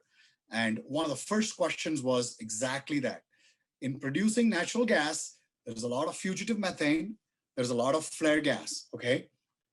We can distributedly put the system out there and convert the flared gas and the fugitive methane to hydrogen. The beauty of this is, yes, they want to bring in regulation to remove the fugitive methane and definitely remove the flare gas, okay? So regulation is coming, that's the stick, okay? If you make hydrogen from just the flare gas and fugitive methane in New Mexico, the revenue potential for the wasted flared gas today is approximately $2.5 to $3 billion. We've already put a proposal in place with Southern New Mexico at this point, and we probably will do it for Northern later, for the Earthshot system, for the Earthshot, goals, and do that for capturing fugitive methane and flare gas to produce hydrogen from the down south, in the Carlsbad area. So, and we believe 3 of these systems will do the job for capturing a big chunk of it in one shot. And of course, you can distributedly put the system. By the way, you can dismantle and reassemble the system and recuperate almost 80% of the CapEx cost, okay? And it can probably be done within a few months. So in case you want to move things around, you've done one with one place and want to move it around, we can do that. This is a very, very flexible system. I come from the semiconductor industry. So this is my first foray into looking at chemical systems.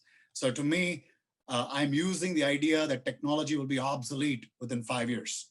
So I'm always looking to see how a technology can be upgradable, adaptable, okay, and reusable as we go forward. And that's what the system is intended to do. So even though we'll be putting our systems in the first quarter of next year, this should be fully upgradable as we go forward, as new technologies come about, new ways of doing things come about. That's the idea of the system. So as I said, we are manufacturing 3 of these right now in Farmington, and we'll be deploying them in the next 6 months or so. Let's see, I think with that, that's it. Any questions? So there was one question for you from Babette Yes. Marone. Sure. She says she was glad to see you mentioning new industrial uses, steel and biofuel for aviation and marine. Are these uses being pursued currently in New Mexico at an industrial scale? These applications, we are looking at it in a smaller scale initially. And right now what we are looking at is a variety of people have applications. In fact, one of the things they want to do that's a very big deal is to be able to inject a fair amount of hydrogen into the natural gas pipeline at about 10%. We're not talking too much, so it's not hydrogen embrittlement. It is completely safe. All that is taken into account. so that anybody who's using natural gas is going to have a significantly lower carbon footprint right off the bat. So there are many things that are happening, but the problem has been fundamentally affordable hydrogen. Just to give you an idea, okay, today, even, Balloon Fiesta is coming up here in the next couple of weeks, right? They have a hydrogen balloon race, okay? The hydrogen for that balloon, they're paying almost $40 a kilo for it. We're talking of making hydrogen for like $2 a kilo, okay? That's the difference. You can imagine how many more applications will come up when you start doing this. You add carbon capture, it becomes $3 a kilo, okay? Today, electrolysis will do that for $15 to $20 a kilo real cost, okay? If electricity is free or dirt cheap, then they will come down in much lower cost. Yes, we want electrolysis to work. We want all of these things to work, okay? But the timeline is what is critical. And to many of you guys, the idea is to try to make it happen now, okay?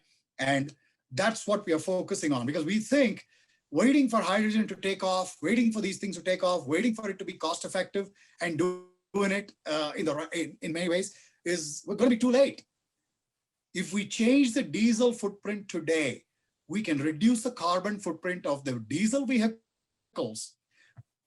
At the vehicle is zero, okay? But the total carbon footprint, well to wheels, by almost 60%, and that's with zero carbon capture. If I capture the carbon, that's dropping to 90 to 95%, okay? And we can do this now. This is not about 5 years from now, or I have a program going on. No, this will happen now. That's the difference. And the infrastructure exists. And so that is the point. And I think, Robert, you can jump in whenever you want, but I think the sense of urgency should be very clear that it is not about, we want to do a right thing. We all want to make sure that the carbon footprint for all human beings is low, but we have to do it now.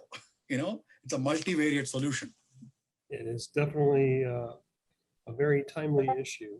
And I'm glad to see we have an engineering solution that addresses some of that.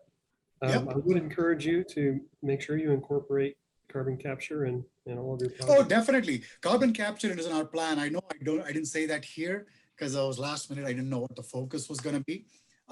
We are talking to several technology companies that have carbon capture, and we are willing to, actually, we are looking to add any type of carbon capture onto the system. And by the way, there are so many ideas out there and so many technologies, and depending on the geography and where you are, different technologies will be more applicable, okay? So we don't want to put a system out there and say, okay, this is great. Now, if you had this specific type of carbon capture, then we can work with you. That's not the case. And by the way, our carbon stream right now is a flue gas stream, but we have ideas of already giving you complete concentrated 99% stream without any instrumentation right off the bat, which will drop carbon capture costs significantly, because at that point, you're not trying to purify a stream. And that will be almost 80% of the carbon that's coming out. So there's many other opportunities to even further keep reducing the footprint. This is just a starting point. Very good. All right, so I'm very pleased to introduce Steve Gray, who's going to talk about energy policy impacts in a more general sense on the Navajo Nation. And I think it's critically important as we go forward to make sure that we engage with communities that are affected by energy policies, positively and negatively. So Steve, it's all yours. Okay. Thank you. It's a very interesting talk. Let me start by saying Yate to some of my brothers and sisters that are out there. I saw them on the list. Very pleased that they were engaged in this discussion today. It's really, really important. I was born and raised on the Navajo Nation. I was born and raised in an area that became one of the largest energy producers in the country, out in an area near Monument Valley, Kayenta, where they used to mine the coal up on Black Mesa. Peabody Coal mined it. They created a generating station over in Page, Arizona. Growing up on the Navajo Nation, in the 60s, and then having these plants and power plants as well as mines come in, it was a great opportunity for many Navajos to make a good living. And over the years, my people have benefited from that. Navajo, like a lot of tribes, are blessed with a lot of natural resources. And we always thank the Great Spirit for that, because we believe that the natural resources that were provided there for the Navajo and other tribes, they were to take care of us. They were to be used well, and then to help us as we go through our journey in life. So when you talk about carbon and you talk about transitioning, we've been through that. The nation has been through that.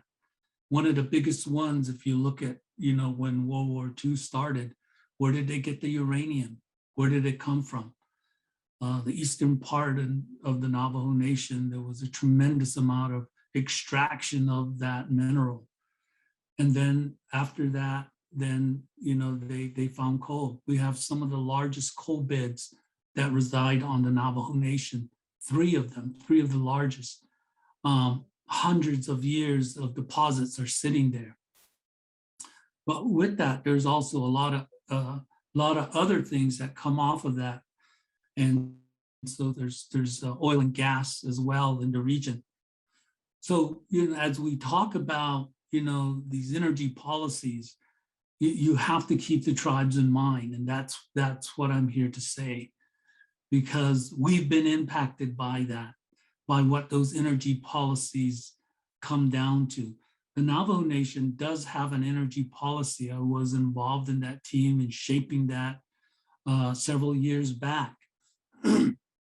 That's really important. It gives you a guide to what you want to do. And then you take that blueprint, and then sometimes you have to change. Obviously, it's going through a change now because of this transition. And so it's really important for the government as well as industry to keep in mind the tribes. Yes, there is some reluctancy from tribes. You can just look at the federal government. Look at its track record with tribes over the years. Look at all the treaties that were signed, and then all the treaties that were never fulfilled. So there's a lot of reasons, to be hesitant on that. We're just coming through this pandemic right now. The Navajo Nation was hit the hardest of a lot of tribes. What was missing? One of the key elements that was missing was the infrastructure to provide water to these homes, the infrastructure to provide power to many homes. And so the virus took a very, very big hit on tribal lands. So policies that come out, they have to keep in mind about what it is, what the impact is to the tribes. It also should always remember that it should respect the tribal sovereignty that is there from the tribes. They've worked hard to get that. They've worked hard to let that be recognized, that is why they exist. They own their land. They own their natural resources. They can control their destiny. And through that, people need to keep that in mind and work with the tribes. It's good to hear a lot of people talk, as you talk about this transition, about the workforce. I go back to Black Mesa and to Navajo Generating Station. Hundreds of jobs gone.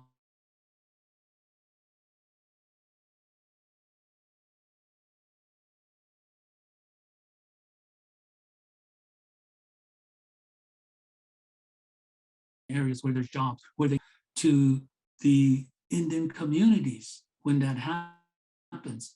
One of the greatest things that it does is it has a big brain drain. You take talent, very talented people, and they have to go and find jobs elsewhere.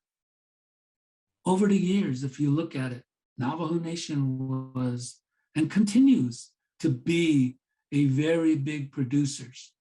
But look at who has benefited from that. Southern Arizona, Southern California, Nevada, big metropolitan areas. What about the tribes? What about the Hopi? How about the Navajo? You know, when the shutdowns began, where was the help that was there to help them? So it's very important when you talk about, you know, the carbon movement, that you keep in mind the tribes and you respect their sovereignty.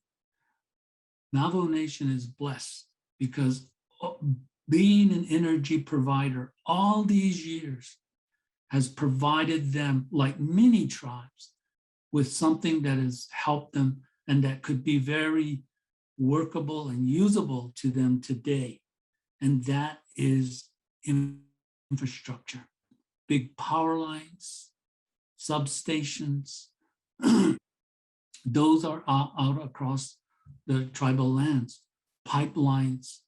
So as people develop and look at this transition, it's very important to keep the tribes in mind. But it's also important for us as Navajos to be right at that forefront and to also make others known about what we're trying to do, because we need to be part of what's going on right now in the country. We need to be part, but we need to benefit as Navajo people and as Indian people. And so I think that's really, really important to keep in mind. You know, they're open. There's a lot of talent out there. Navajo Nation has over 17,000 post-secondary students out there. They're spread all over the Navajo Nation, all over the country. You know, some of them are in Ivy Leagues and some of the top elite schools. Some of them work in the national labs. So we have the talent. We have the knowledge. You know, we just need to be at the table. Tribes need to be at the table. And here in the Four Corners region, where we have 5 tribes that are essentially energy tribes, they need to be at the table. As IWES continues this discussion down the road, it needs to be part of all of this. And so I thought, I thank Dr. Balch for allowing me to speak, because I think it's very important for the audience to understand that building trust, gaining trust is very important. And that's what you got to do when you work with the tribes. You got to gain their trust. The track record, the energy track record from the past has not always been the best. Now as transition is occurring, we need to make it better. So with that, I just want to offer those comments and thoughts to the group as it moves forward in laying out this path. Thank you very much. Thank you, Steve, for that very heartfelt message. And I think you're absolutely right. It's incredible. We have an amazing resource, not just in New Mexico, but in the entire Four Corners. Those tribes, they have a lot to bring to the table. Not just the existing infrastructure you talked about, but the person power, the intellect, to make really big transformational energy projects happen. And I think we miss an opportunity if we don't include those tribes in this discussion. So you can be sure as we go forward with IWES, there's going to be several more seminars in the next few months that your voice will be heard.